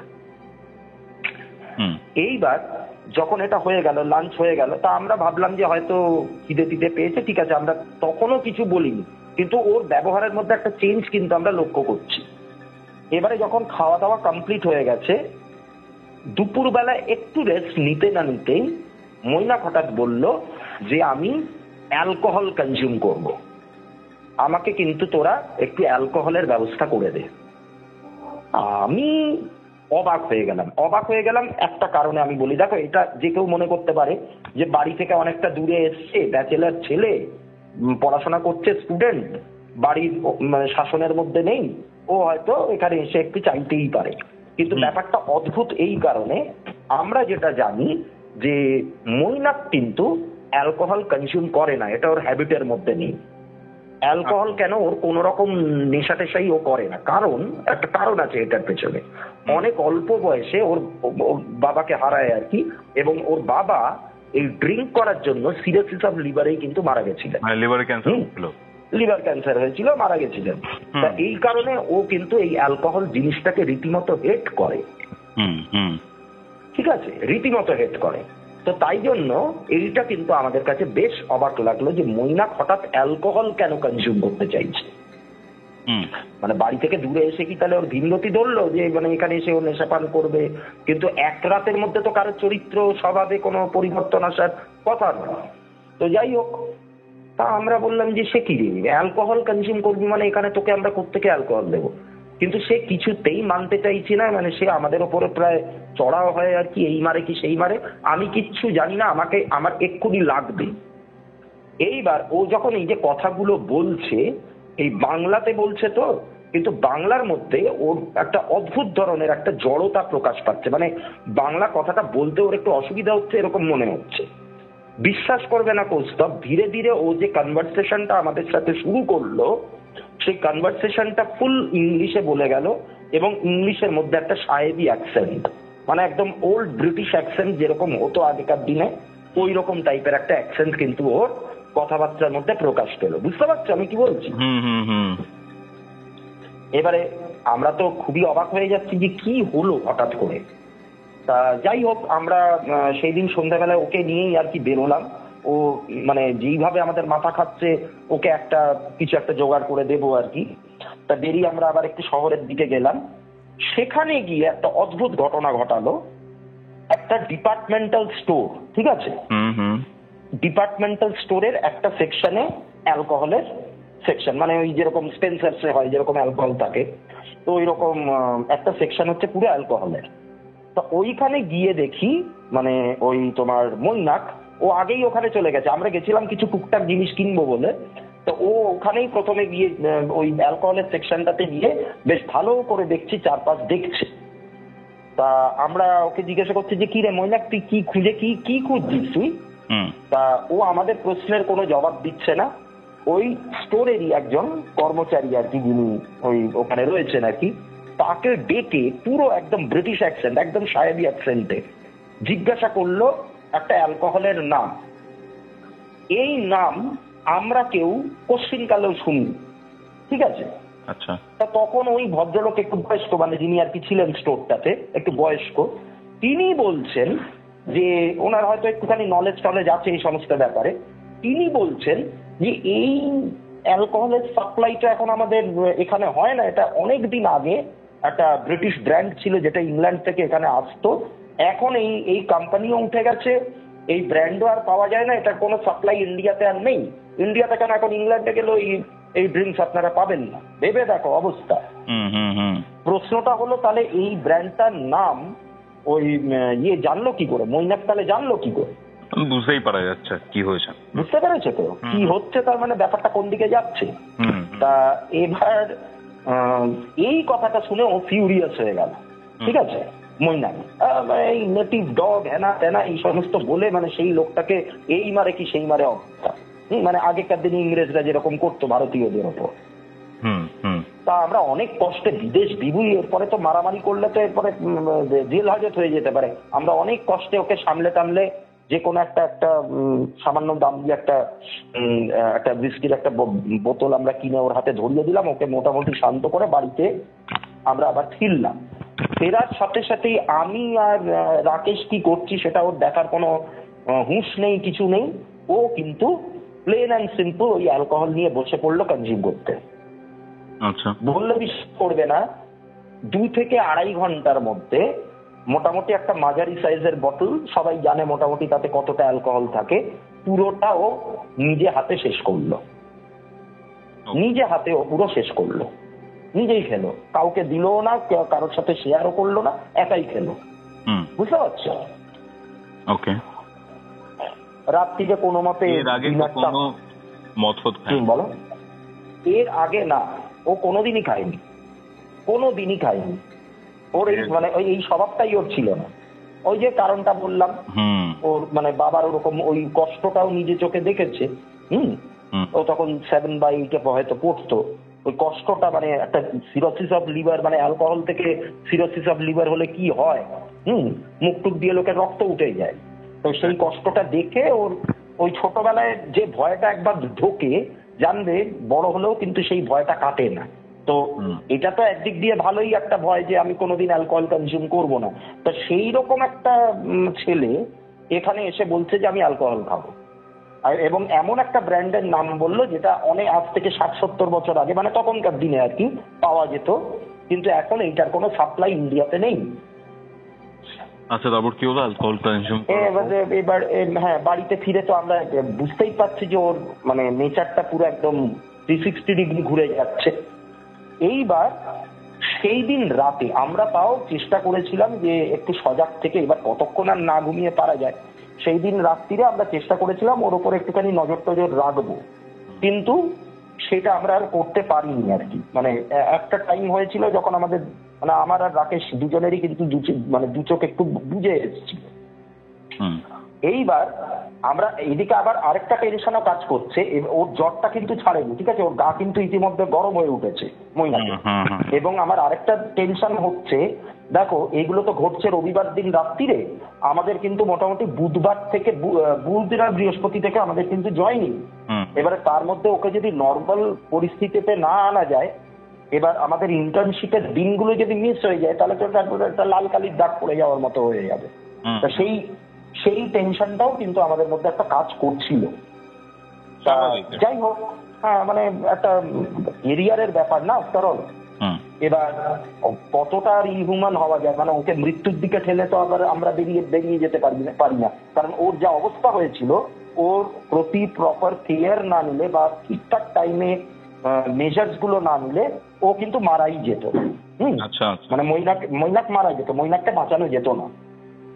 যাই হোক, তা এবার রাত্রিরে একটা টাইমে আমার ঘুম ভেঙে গেছে, আমার আর রাকেশ দুজনেরই ঘুম ভেঙে গেছে। ঘুম ভেঙে আমরা উঠে দেখছি বোধহয় কোনো শব্দ টব্দ শুনে আর কি, এবং শব্দটা মানে কোনো একটা তোমার কি বলবো, মানে একটা কোনো জন্তু চেঁচালে বা খুব জোরে আর্তনাদ করলে যেরকম হয় সেরকম টাইপের একটা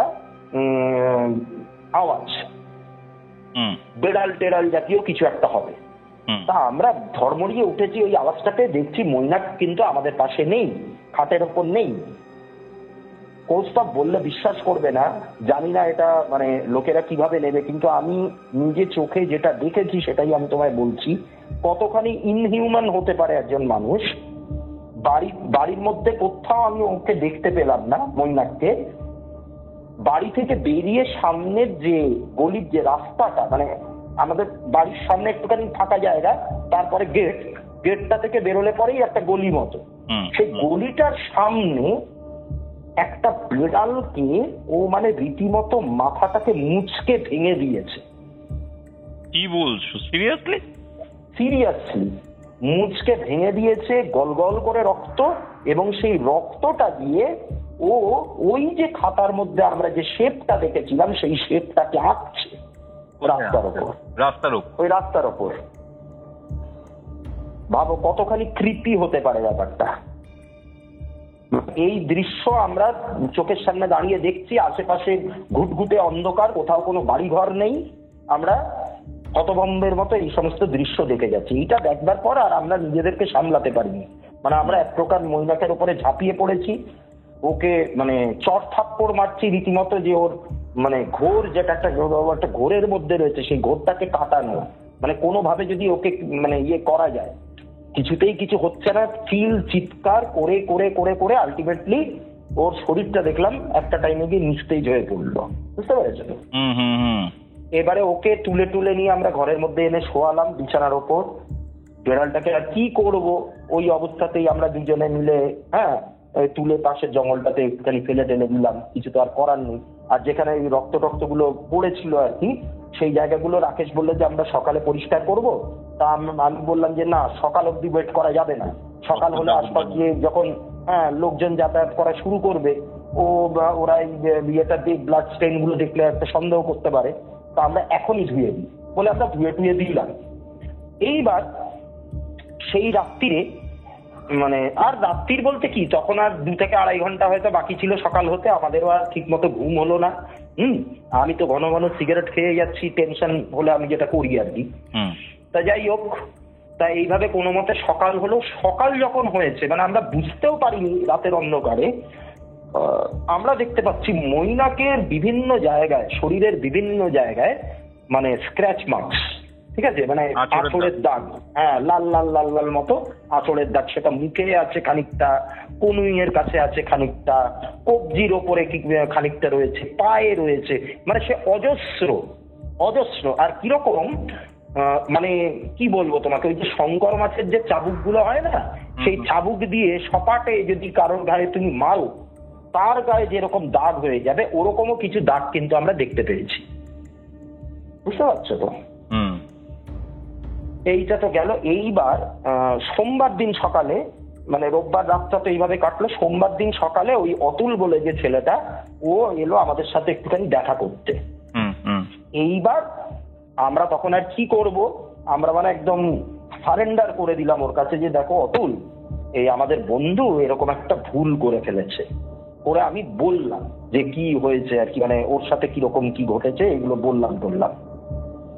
অতুল তো এটা শুনে পারলে আমাদেরকে এই মারে কি সেই মারে অবস্থা, যে হ্যাঁ আমি বারণ করলাম তারপরেও তোমরা আমার কথা শুনলে না, তোমাদের বন্ধুকে তোমরা আটকাতে পারলে না, এতটাই কেয়ারলেস তোমরা, আর এখন তোমরা জানতে চাইছো যে ওই বাড়িটাতে কি ঘটেছিল।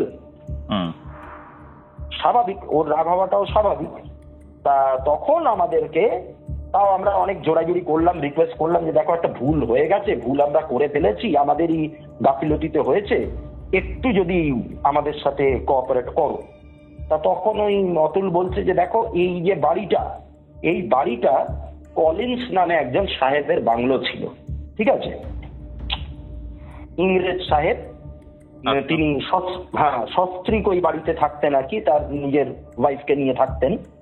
তা এই ভদ্রলোক মানে মেম সাহেব অনেকদিন আগেই মারা যান, কলিন্স সাহেবই ছিলেন, এবং স্বাধীনতার পরেও মানে 47-এর পরেও আরো দিন মানে বছর সাথে ওই বাড়িটাতেই উনি থেকেছেন আর কি। আচ্ছা, মানে খুব যে একটা বিশাল পুরনো তাও না কিন্তু। তা এবার ওই ভদ্রলোকের একটা কি ব্যাপার ছিল, ভদ্রলোকের ছিল হচ্ছে জুয়ার নেশা, ঠিক আছে, জুয়ার নেশা ছিল। আর তখনকার দিনে কিন্তু মানে আমাদের ভারতবর্ষে বসবাসকারী ইংরেজদের মধ্যে এই নেশাটা কিন্তু দেখা যেত, এই জুয়া টুয়া খেলার ব্যাপারগুলো তাদের মধ্যে কিন্তু ছিল। তাই জুয়ার নেশা থাকার কারণে উনি কিন্তু কনস্ট্যান্ট এরকম হারতেন, জুয়াতে হারতেন, এবার সর্বস্ব উনি হারিয়ে ফেলেন। এবার তখনকার দিনে যে ব্যাংকগুলো ছিল, ব্যাংক অফ ম্যাড্রাস, সেই ব্যাংক অফ ম্যাড্রাসে নাকি ওনার একটা হাত দেনা মতো তৈরি হয়ে যায়। তা এইবারে এই বাড়িটাতে উনি কি করেন, মানে এই দায় থেকে মুক্ত হওয়ার জন্য উনি কিন্তু একটা ডিমনিক কিছু একটা রিচুয়াল স্টার্ট করেন, ঠিক আছে, ডিমনিক রিচুয়াল একটা ওই বাড়িটাতে উনি স্টার্ট করেন, যার জন্য আশেপাশের লোকালয় থেকে ওই মুরগি, ছাগল এইগুলোকে উনি তুলে তুলে নিয়ে আসতেন। ওনার লোক ছিল যারা এই কাজগুলো করতেন। এইবারে এই ব্যাপারটা বোধহয় কোনোভাবে ধরা পড়ে যায়, মানে এটা বলা হচ্ছে তোমার ধরো 52-55 এরকম টাইমের ঘটনায়, ঠিক আছে। তা এবার এই ব্যাপারটা কোনোভাবে ধরা পড়ে যায় যে উনি এরকম করছেন। তা তখন গ্রামবাসীরা স্বাভাবিকভাবে তাদের লাইফ স্টক, তাদের ক্যাটলস, তাদের তো একটা ক্ষতি হবে, তারা জীবিকা নির্বাহ করে ওই গরুর দুধ, ছাগলের দুধ, ওগুলো দিয়ে। তা তারা যখন এই ব্যাপারটা জানতে পারলো যে এরকম এই কলিন সাহেবের মানে কীর্তি, আর তখন তো আর ইংরেজ আমল না, লোকজন একদম জড়ো হয়ে ওনাকে রীতিমতো ওই বাড়ির মধ্যেই পিটিয়ে, মানে এমন পেটানো হলো, গণপ্রহার যাকে বলে, সাহেব কিন্তু ওই বাড়ির মধ্যেই মারা গেলেন। আচ্ছা, বুঝতে পেরেছো? এইবারে এই ঘটনাটা ঘটবার পর আশেপাশের অঞ্চলগুলোতে কিছু কিন্তু একটু মানে পৈশাচিক উপদ্রব যেটাকে আমরা বলি, সেই রকম উপদ্রব কিন্তু স্টার্ট হয়ে যায়, ঠিক আছে। এবার ওইটা লোকেরা মনে করে যে ওই কলিন সাহেবের আত্মাই করছে। তা তখন কাছাকাছির একটা চার্চ, মানে কেরালাতে তো প্রচুর খ্রিস্টান রয়েছে, তা কাছাকাছির একটা চার্চ থেকে একজন ফাদার এসে একটা রিচুয়াল পারফর্ম করে ওনাকে ওই যে একটা পাত্রের কথা আমরা বললাম না একটু আগে, যে একটা পাত্র আমাদের হাত থেকে পড়ে গেল, ভেতর থেকে একটা ধোঁয়া মতো উঠছিল, ওই পাত্রের মধ্যে কিন্তু বন্দি করে মানে ওনার আত্মাটাকে ক্যাপচার করে ওই বাড়ির মধ্যে রেখে দিয়েছিলেন, এবং যাতে ওই কেউ ওইখানে ঢুকতে না পারে, ঠিক আছে, তাই জন্য ওই রকম ভাবে ভালো করে তালা দিয়ে, ক্রস দিয়ে ওই বাড়িটাকে, মানে ওই আত্মা যাতে ওখান থেকে বেরোতে না পারে, ওই বাড়িটার মধ্যে থেকে যাতে বেরোতে না পারে, সেরকম একটা ব্যবস্থা উনি করে দিয়েছিলেন। এত বছর ধরে কোনো রকম কোনো প্রবলেম হয়নি। এই মানে শুনেও লজ্জা লাগলো আমাদের যে আমাদের জন্যই আবার ওই জায়গাটাতে কিন্তু নাড়া পড়লো। বুঝতে পারলে কি হয়েছে ব্যাপারটা? ওকে, তা এটা তো শুনে আমাদের মোটামুটি মাথায় হাত পড়ে গেল যে কি রে বাবা, এবারে কি হতে চলেছে এরপর। তা তখন ওই অতুল বলছে যে দেখো ওর যা অবস্থা আমরা দেখতে পাচ্ছি তাতে কিন্তু আমার যেটা মনে হচ্ছে ও কিন্তু পজেসড, ওর উপরে কিছু একটা শয়তানি শক্তি কিন্তু ভর করেছে, ও কিন্তু নিজের মধ্যে নেই। আর এটা দেখো এই মুহূর্তে এখন আর এটা বলার অপেক্ষা রাখে না, কারণ ও যেরকম বিহেভ করছে এতক্ষণ ধরে, মানে লাস্ট 2 রাত্রির ধরে ওর যে বিহেভিয়ার আমরা দেখছি, প্রথমে তো ওই ড্রিঙ্কস নিয়ে যেটা করলো, অ্যালকোহলিক হয়ে গেছে, তারপরে হচ্ছে তোমার ওই অ্যানিমাল স্যাক্রিফাইস, যেটা আমি নিজের চোখে দেখলাম যে একটা বিড়ালকে মানে ওইভাবে মারতে, মানে সাধারণ একটা মানুষের তো হাত কাঁপবেই, তাই না? অবশ্যই অবশ্যই, মানে ভাবা যায় না এটা। মানে লোকে কিছু মানুষ মুরগি কাটা পর্যন্ত দেখতে পারে না বাজারে গিয়ে, সেখানে ও নিজে হাতে একটা বিড়ালের ঘাড় মুছড়ে দিচ্ছে, তাহলে সেটা কতখানি অমানবিক আর কতখানি পাশবিক হতে পারে। এক্স্যাক্টলি। হ্যাঁ, তা এবার বলছে যে তাহলে এখন ওই চার্চ ছাড়া কিন্তু কোনো গতি নেই, এখান থেকে 8 ঘন্টার ডিস্টেন্সে একটা চার্চ আছে, সেই চার্চের একজন ফাদার, সেখানে নিয়ে গিয়ে সেই চার্চে কিন্তু বিভিন্ন রকমের এরকম এক্সরসিজম হয়, এরকম অনেক ঘটনা শোনা গেছে। ওই ফাদার কিন্তু খুব অভিজ্ঞ একজন ফাদার। আচ্ছা, এক্সরসিজম মানে হচ্ছে ভূত ছাড়ানোর প্রসেসটা? হ্যাঁ, একদমই তাই। যেটাকে আমরা বাংলাতে ওঝা বলি, ওঝার যা কাজ একজন এক্সরসিস্টেরও সেই একই কাজ।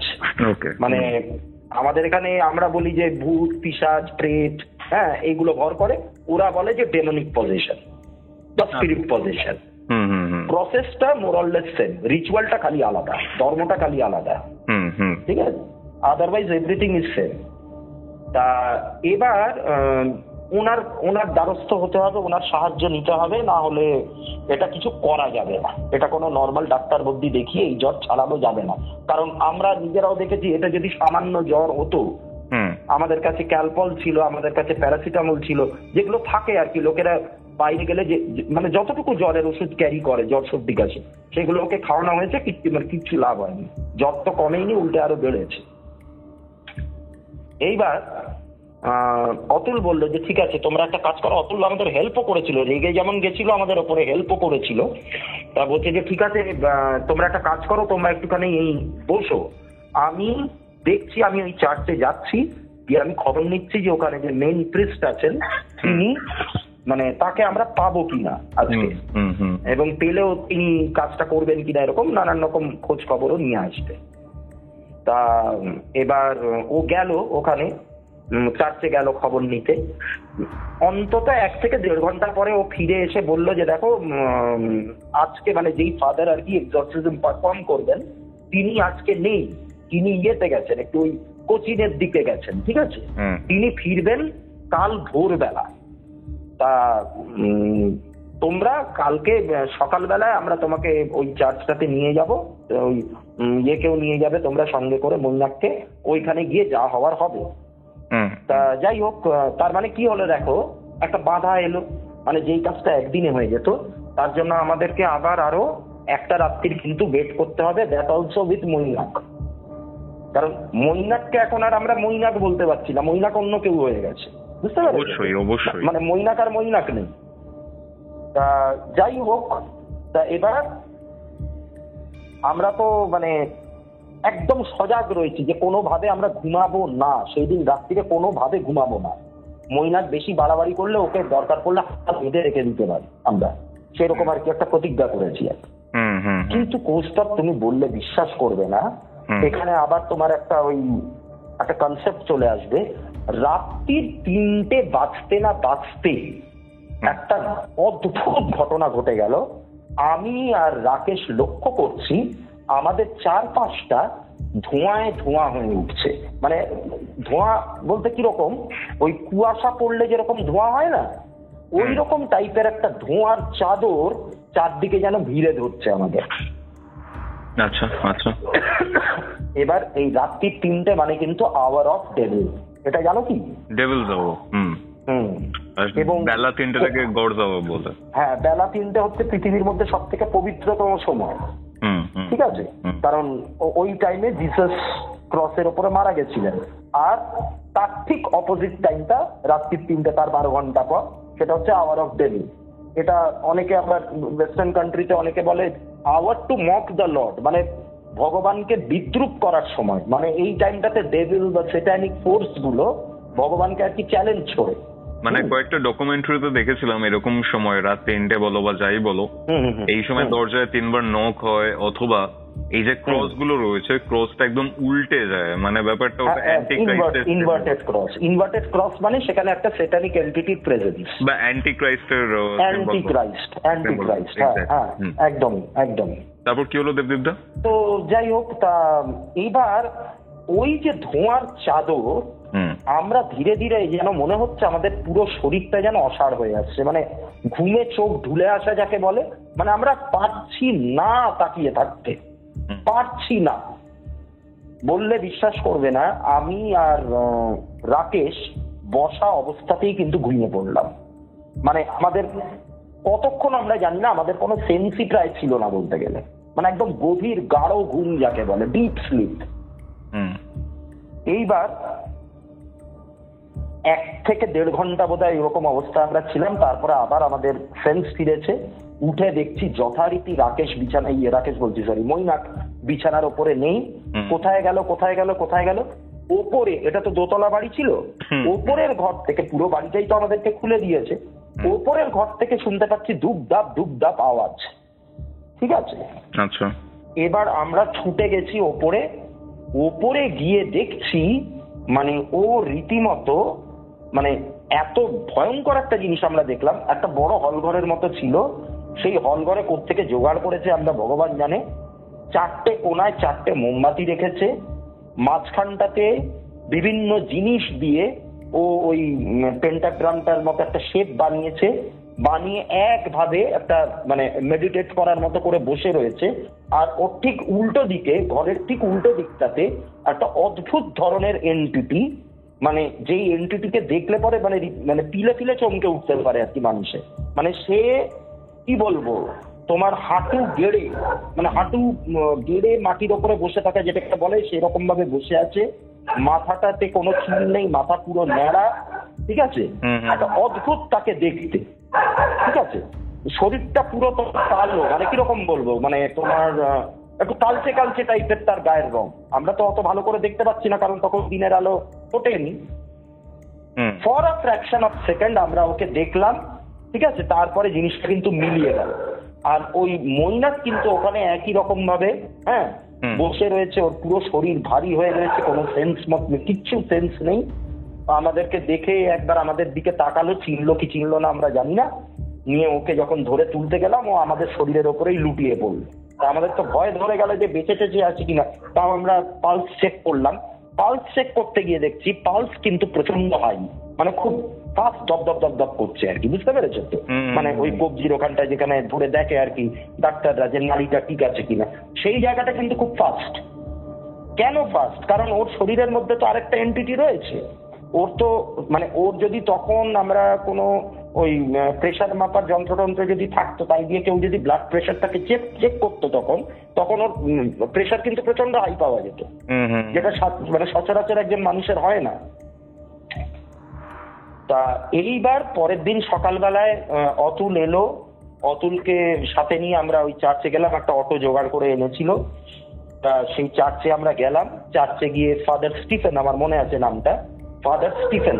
এবারে ওকে যখন আমরা নামাচ্ছি অটো থেকে, মৈনাক আর কিছুতেই চার্চের দিকে যাবে না। মানে চার্চ দেখতে পেয়ে ও রীতিমতো গালি গালাজ যা ইচ্ছা তাই অশ্লীল ভাষা, ফাদারকে দেখে ফাদারের মুখে থুতু ছেটানো থেকে শুরু করে যা ইচ্ছা তাই করছে।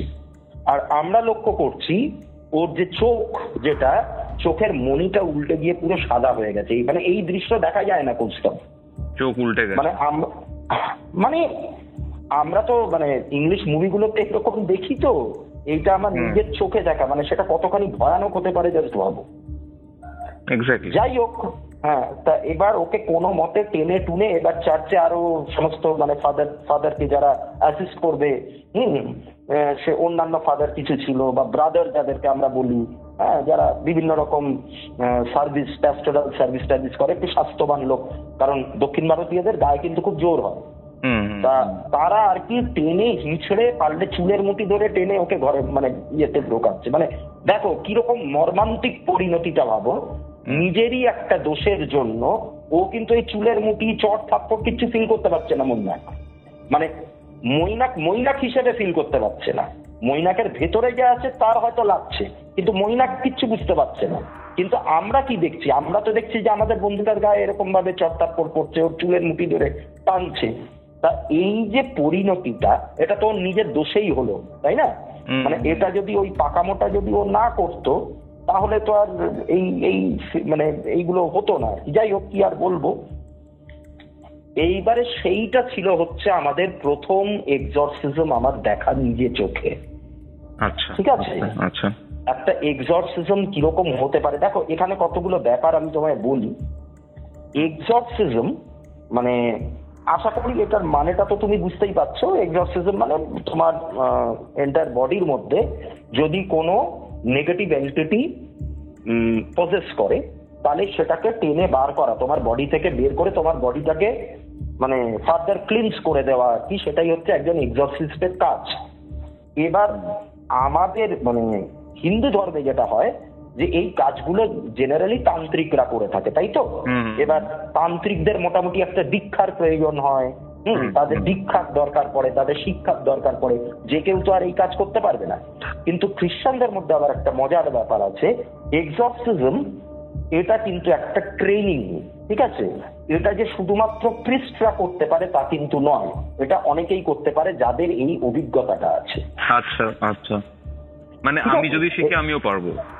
তুমি যদি শেখো তুমিও পারবে, কিন্তু ব্যাপারটা হচ্ছে তোমাকে মানে সবাই তো আর এই সমস্ত কাজ করতে যেতে চাইবে না, মানে তোমাকে সেই রকম লেভেলে যেতে হবে আর কি, মানে প্রচন্ড রকমের স্পিরিচুয়াল হতে হবে, গডের প্রতি মানে একটা ব্লাইন্ড ফেথ তোমাকে রাখতে হবে, ঠিক আছে? অবশ্যই, মানে সবার দ্বারা এটা সম্ভব নয়। মানে ভীতু লোকেরা তো পারবেই না, কোনোভাবেই পারবে না। যেরকম আমাদের এখানে তন্ত্র ভীতু লোকেদের জন্য নয়, মানে তন্ত্রে যারা প্রেত পিশাচ নিয়ে কাজ করছে তাদের কথা আলাদা, যারা কাজ করে না, যারা শুধুমাত্র মাতৃ সাধনা করে, তারাও তোমার সাধনার টাইমটাতে এমন কতগুলো দৃশ্য তারা দেখতে পাবে, এটা পাবেই। সেইটা দেখলে পরে তারা যদি উইক হার্টেড হয় তারা কিন্তু ওই জিনিস সামলাতে পারবে না, সহ্য করতে পারবে না। তো এইগুলো আর কি, মানে যারা অতটা সাহসী নয় তারা এই জিনিসগুলো নিজে থেকেই এড়িয়ে চলে। তো যাই হোক, তা উনি তো ছিলেন ফাদার, আর ফাদারের তো বেশ বয়স, যা দেখলাম আর কি, মানে খুবই অভিজ্ঞ একজন লোক, সাউথ ইন্ডিয়ান। তা উনি ওই এক্সরসিজম রিচুয়ালটা পুরো মানে দেখলাম আমি নিজে চোখে কিভাবে হয় আর কি, মানে চার্চের লাগোয়া একটা ঘর মতো ছিল, যেই ঘরের মধ্যে কিন্তু এই ব্যাপারগুলো ঘটতো। এবারে এক্সরসিজমের ক্ষেত্রে কি হচ্ছে, বলে নাকি যে কোনো চার্চ যদি এক্সরসিজম পারফর্ম করতে যায় পৃথিবীর যে কোনো প্রান্তেই হোক না কেন, তোমাকে কিন্তু ভ্যাটিকান সিটির একটা পারমিশন লাগবে। হ্যাঁ, এটা জানো কি? এটা শুনেছি আমি। তোমার ভ্যাটিকান সিটির একটা পারমিশন কিন্তু লাগবে। কিন্তু দেখো, ভ্যাটিকান সিটিতে তুমি চিঠি পাঠাবে, আজকালকার দিনে মেল পাঠানো হয়, এইবারে সেইটার একটা রিপ্লাই আসবে, ওরা কতদিনে দেখবে কি দেখবে না তার কোনো গ্যারান্টি নেই। ততদিনে তো মানুষটার ক্ষতি হবে, মানে যাকে আমি এক্সারসাইজ করব তার তো ক্ষতি হয়ে যাবে ততদিন, মানে ওই নেগেটিভ এন্টিটিটা তার তো একটা ক্ষতি করে দেবে, বুঝতে পারলে? এক্স্যাক্টলি। তা যাই হোক, সেই সময়টা আর নেওয়া যায়নি, ওই ভ্যাটিকানের সাথে আর যোগাযোগ করার কোনো ব্যাপার ছিল না। উনি নিজেই, কারণ উনি কনফিডেন্ট। এই পারমিশনটা নিতে হয় কেন? পারমিশনটা নিতে হয় এই কারণে যে এক্সরসিজম করার টাইমে যদি কোনো স্যাটানিক এন্টিটি তোমার শরীরে বাসা বেঁধে থাকে বা কোনো ডিমন যদি বাসা বেঁধে থাকে, তাহলে সে কি করবে, সে কিন্তু নানান ভাবে তোমাকে কি বলবো বিব্রত করার চেষ্টা করবে। অবশ্যই, মানে সে তো চাইবে না, সে তো একটা আশ্রয় পেয়েছে, সেটা চাইবে না। তা এবার সে তোমাকে বিব্রত করার চেষ্টা করবে। এবারে যখন সে দেখছে যে সে হেরে যাচ্ছে, তাকে ওই দেহ ছাড়তেই হবে, তখন কিন্তু ছাড়বার আগে যদি যে এক্সরসিজমটা করছে সে যদি অভিজ্ঞ না হয়, তখন ওই ডিমনটা বা ওই নেগেটিভ এন্টিটিটা যার শরীরে বাসাটা বেঁধেছে তার কিন্তু একটা ক্ষতি করে বেরিয়ে চলে যেতে পারে। এবারে তখন সেই ক্ষতির দায়টা কে নেবে? এই কারণেই এই তোমার ভ্যাটিকানের পারমিশনটা জরুরি। কিন্তু যদি এক্সরসিস্ট মানে যিনি এক্সরসিজমটা করছেন তিনি যদি মনে করেন যে না, I am well confident about this, আমি এটা করতে পারবো, তখন সে আর এই সমস্ত পারমিশন নেওয়ার কথা ভাবে না, সে করে ফেলে। কারণ কে আর দেখতে যাচ্ছে? ভ্যাটিকান তো আর মানে জায়গায় জায়গায় তো আর সার্ভেলেন্স মেশিন বসিয়ে দেয়নি যে তাদের ছাড়া কোথায় কি এক্সরসিজম হচ্ছে সেটা দেখার জন্য। তো যাই হোক, তা এবার এক্সরসিজম হলো, সেটা যে কতখানি ভয়ানক কৌস্তব, মানে আমরা দেখছি এমন একটা টাইম এসেছিল যে ওই মৈনাক বলে যে ছেলেটি, তার কিন্তু শরীরটা মানে খাটের ওপর এরকম উঠে গিয়ে, মানে হাওয়ায় উঠে যায়নি, খাট থেকে একটু উঠে গিয়ে পুরো শরীরটা একটা ধনুকের মতো উল্টো হয়ে বেঁকে গেছে, এরকমও হয়েছে। হ্যাঁ ঠিক আছে। আর গলার কাছে যেই জায়গাটাকে আমরা অ্যাডামস অ্যাপল বলি, মানে যেই জায়গাটা ফুলে থাকে আর কি, ওই জায়গাটা মানে দেখছি যেন একদম পুরো পিয়ার্স করে বেরিয়ে আসতে চাইছে, এরকম একটা ব্যাপার। মানে আমরা ভাবছিলাম যে ওর গলা টলা পুড়ে না বেরিয়ে আসে কিছু।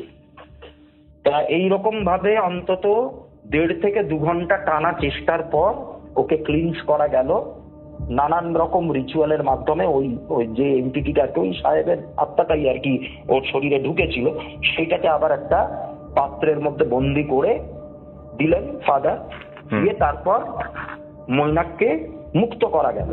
কিন্তু এবার আমরা তো পুরো ঘটনাটা বলছিলাম, তা বলছিল যে ফাদার বলছিলেন যে উনি যতটুকু শুনেছেন যে ওই কলিন্স বলে যে সাহেবটি, তিনি যে ডিমনিক রিচুয়ালটা করছিলেন সেটাকে উনি পুরো কমপ্লিট করতে পারেন, বুঝতে পেরেছ? এবারে এই মুক্তি পাওয়ার পর আবার ওই মৈনাকের শরীরে ঢুকেই ওই রিচুয়ালটাকে আবার ফার্দার কমপ্লিট করতে যাচ্ছিলেন, অপূর্ণ কাজ যেটা ছিল। এবং আমরা ওই যে ফ্র্যাকশন অফ সেকেন্ডের জন্য দোতলায় যে এন্টিটিটাকে দেখেছিলাম, সে কিন্তু বেসিক্যালি একটা ডিমন, যাকে ওই সাহেব করছিল। হ্যাঁ, যাকে ওই সাহেবটা ছিল মৈনাকের শরীরে, আর ডিমনটা মানে ডিমনকে ও সামান করেছিল আর কি। এখানে একটু বেসিক ডিফারেন্স আমাদের বলে দেওয়া উচিত ডিমনস এন্ড নর্মাল হিউম্যানলি স্পিরিটস এর মধ্যে। মানে যারা নর্মালি ভাবতে পারেন যে ডিমনস বা এই যে হিউম্যান স্পিরিটস বোথ আর সেম, দুটোই একই, সেটা কিন্তু নয়। এই যে ডিমনিক এন্টিটি গুলো রয়েছে, এরা কিন্তু কখনোই মানুষ ছিল না, এদের সোল বলে কিছু ছিল না। এরা আদি অনন্ত কাল ধরেই এরকম পিশাচ, ডিমন বা যাই বলা হোক, মানে আমাদের হিন্দু ধর্মে পিশাচ, ডাকিনী, শাকিনী, যক্ষিণী, মানে একটা মানে অন্ধকার জগতের জীব যেমন, ঠিক আছে, তাদেরকে আমি এই ক্ষেত্রে একটা কথা বলি, এই যে ডিমনের ব্যাপারটা যেটা তুমি বলছো যে আদি অনন্তকাল ধরে, ডিমনের কিন্তু একটা হিস্ট্রি আছে। আচ্ছা, কিরকম? মানে হিস্ট্রি বলতে তুমি যদি বাইবেলের তো দুটো ভাগ, ওল্ড টেস্টামেন্ট, নিউ টেস্টামেন্ট। তা বুক অফ রিভিলেশনস বলে একটা চ্যাপ্টার আছে বাইবেলে, ঠিক আছে? এবার বুক অফ রিভিলেশনস যদি তুমি পড়ো, ওখানে দেখবে একটা যুদ্ধের কথা বলা হয়েছে। হ্যাঁ, মানে লুসিফারের সাথে গডের যুদ্ধ।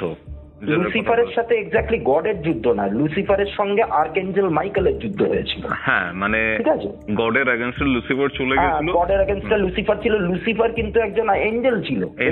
মানে লুসিফার মানে হচ্ছে বেসিক্যালি স্যাটান বা ডেভিল, মানে শয়তান যাকে বলে বা শায়াতিন যাকে বলে, যাকে মানে গডের বিরুদ্ধে গেছিল, তাই জন্য ওকে জান্নাত বলো বা হেভেন বলো। যুদ্ধে হারিয়ে আর্কএঞ্জেল মাইকেল কি করেছিল, হেভেন থেকে কাস্ট আউট করে দেয়। হ্যাঁ, তখন সে মানে নরকে চলে আসে বা নরকে চলে আসে এবং আন্ডারওয়ার্ল্ডের পুরো মানে সাম্রাজ্যটা ওর হয়ে যায়।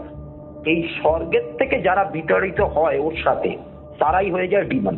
মানে লুসিফারের যে শয়তানের আন্ডারে, হ্যাঁ, লুসিফারের আন্ডারে যে এঞ্জেলসরা ছিল, তারা পরবর্তীকালে ডিমন হয়ে যায়। ওই জন্য ডিমনদেরকে অনেক সময় ফলেন এঞ্জেলও বলে। এক্স্যাক্টলি অনেক সময় ফলেন এঞ্জেলসও বলে।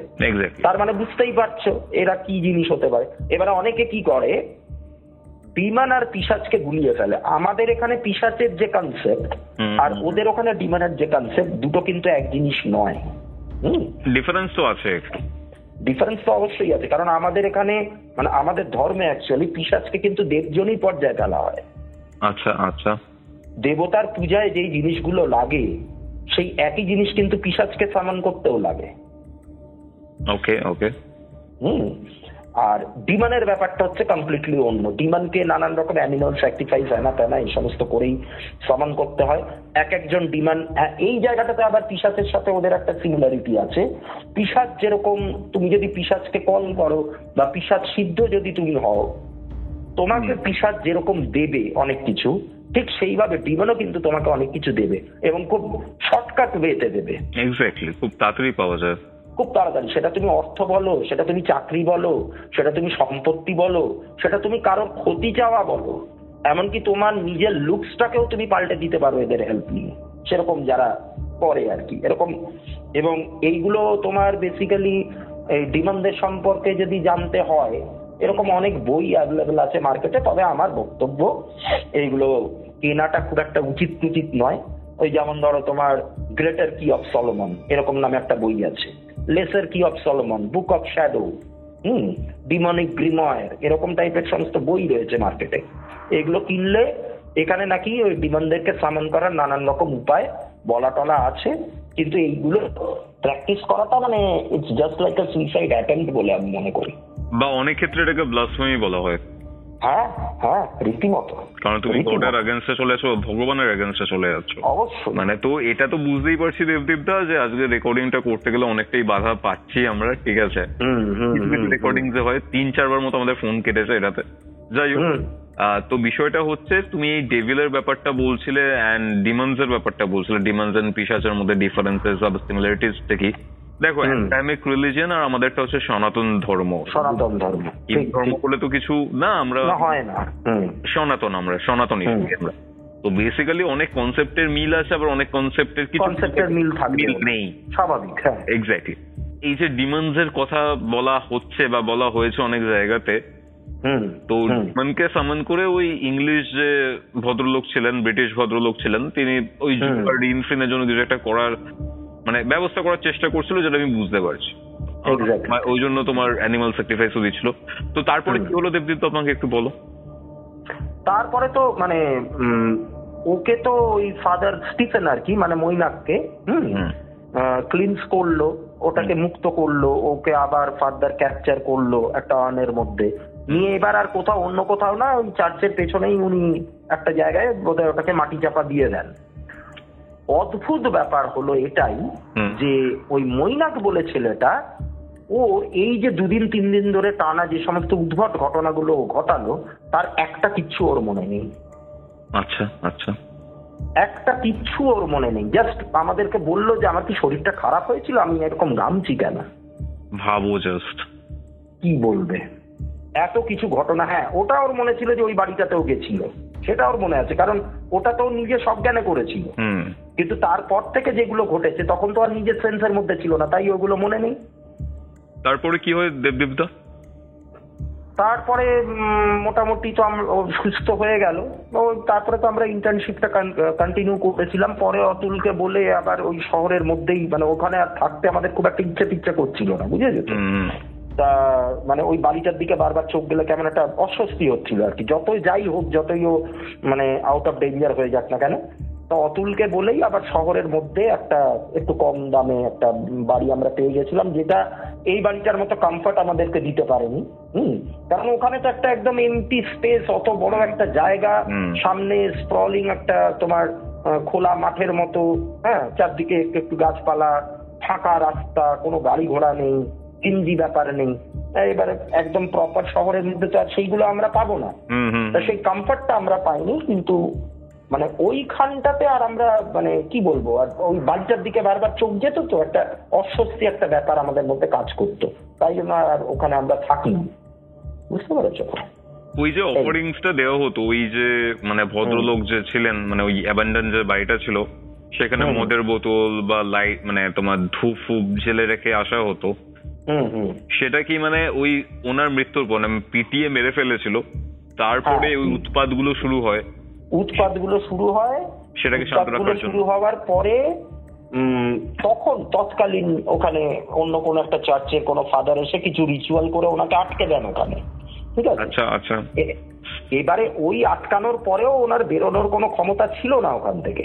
এবার স্বাভাবিকভাবে সাধারণ মানুষদের মধ্যে যতটুকু যা একটু বিশ্বাস কাজ করে যে ওকে একটুখানি সন্তুষ্ট রাখার জন্য ওরা ওই রকম একটুখানি অফারিংস দিত আর কি। এরকম টাইপের ঘটনা কিন্তু শুনিনি আগে, মানে এরকম এক্সোরসিজমের ঘটনা আগে মুভি টুভিতেই শুনেছি। হ্যাঁ ঠিক। বাট তুমি যখন বললে বা তোমার সাথে একদম প্রথমে যখন তোমার বাড়ির কেসটা নিয়ে কথাবার্তা হচ্ছিল সেই সময় তুমি জানিয়েছিলে যে তোমার লাইফে এরকম বেশ কয়েকটা ঘটনা রয়েছে, আর তুমি বলেছিলে যেহেতু তোমার বাথ চার্ট বলো, নেটাল চার্ট বলো, এরকম টাইপের কিছু কম্বিনেশন তোমার রয়েছে, গ্রহগত পজিশনস রয়েছে, যার জন্য নাকি তোমাকে এইসব জিনিসগুলো বারবার অনিচ্ছা সত্ত্বেও ফেস করতে হয়। এবং অনিচ্ছা সত্ত্বে বললেও ভুল হবে, জানো তো। মানে আমি তোমাকে একটা কথা বলি, মোটামুটি তোমার 2010 সালের পর থেকে আমার এই সমস্ত ব্যাপারে একটা অদ্ভুত রকমের ইন্টারেস্ট গ্রো করে গেছে অকাল্ট সায়েন্সের প্রতি। হ্যাঁ, মানে এই জিনিসগুলোর প্রতি আমার একটা ইন্টারেস্ট গ্রো করে গেছে। মানে আমি এখন চাই যে হোক, কি আর হবে, মানে ওই গা সওয়া হয়ে যাওয়া আর কি ব্যাপারটা। ঘোষলে কল রেকর্ডিং সিরিজের আজকের হরর পডকাস্টটি আপনাদের কেমন লাগলো সেটা কমেন্ট করে জানাতে ভুলবেন না। ভালো লাগলে একটি লাইক করবেন এবং এই পুরো পডকাস্টটি শেয়ার করে দিন আপনার বন্ধু এবং পরিবারের মধ্যে। আশা করছি আগের বছরের মতোই এই বছরও একটা লং জার্নিতে আপনাদের সকলকে পাশে পাবো, আপনাদের ভালোবাসা এবং সাপোর্ট পাবো। কিউরিওফাইড চ্যানেলে নতুন হলে সাবস্ক্রাইব করে বেল নোটিফিকেশন অন করতে ভুলবেন না। এছাড়াও আপনার যদি কোনো হন্টিং এক্সপিরিয়েন্স থেকে থাকে তাহলে সেটা শেয়ার করুন আমার সাথে। আমাকে যোগাযোগ করার প্রত্যেকটা ডিটেলস, প্রত্যেকটা লিঙ্ক আপনারা ডেসক্রিপশন বক্সে এবং কমেন্ট সেকশনের প্রথম কমেন্টে পেয়ে যাবেন। এবং আমাদের নতুন পডকাস্টটি চেক আউট করতে ভুলবেন না। তাহলে চলুন, দেখা হচ্ছে রবিবার দিন দুপুর 3টের সময় একটা নতুন ধরনের ভিডিও নিয়ে, নতুন ধরনের পডকাস্ট নিয়ে, যেটা আপনারা খুবই এনজয় করবেন। ততক্ষণ অবধি কিউরিওফাইটের এরকম আরও 2টি হরর পডকাস্ট শুনতে আপনার স্ক্রিনে আসা ডান দিকের অথবা বাঁ দিকের বক্সে ক্লিক করুন।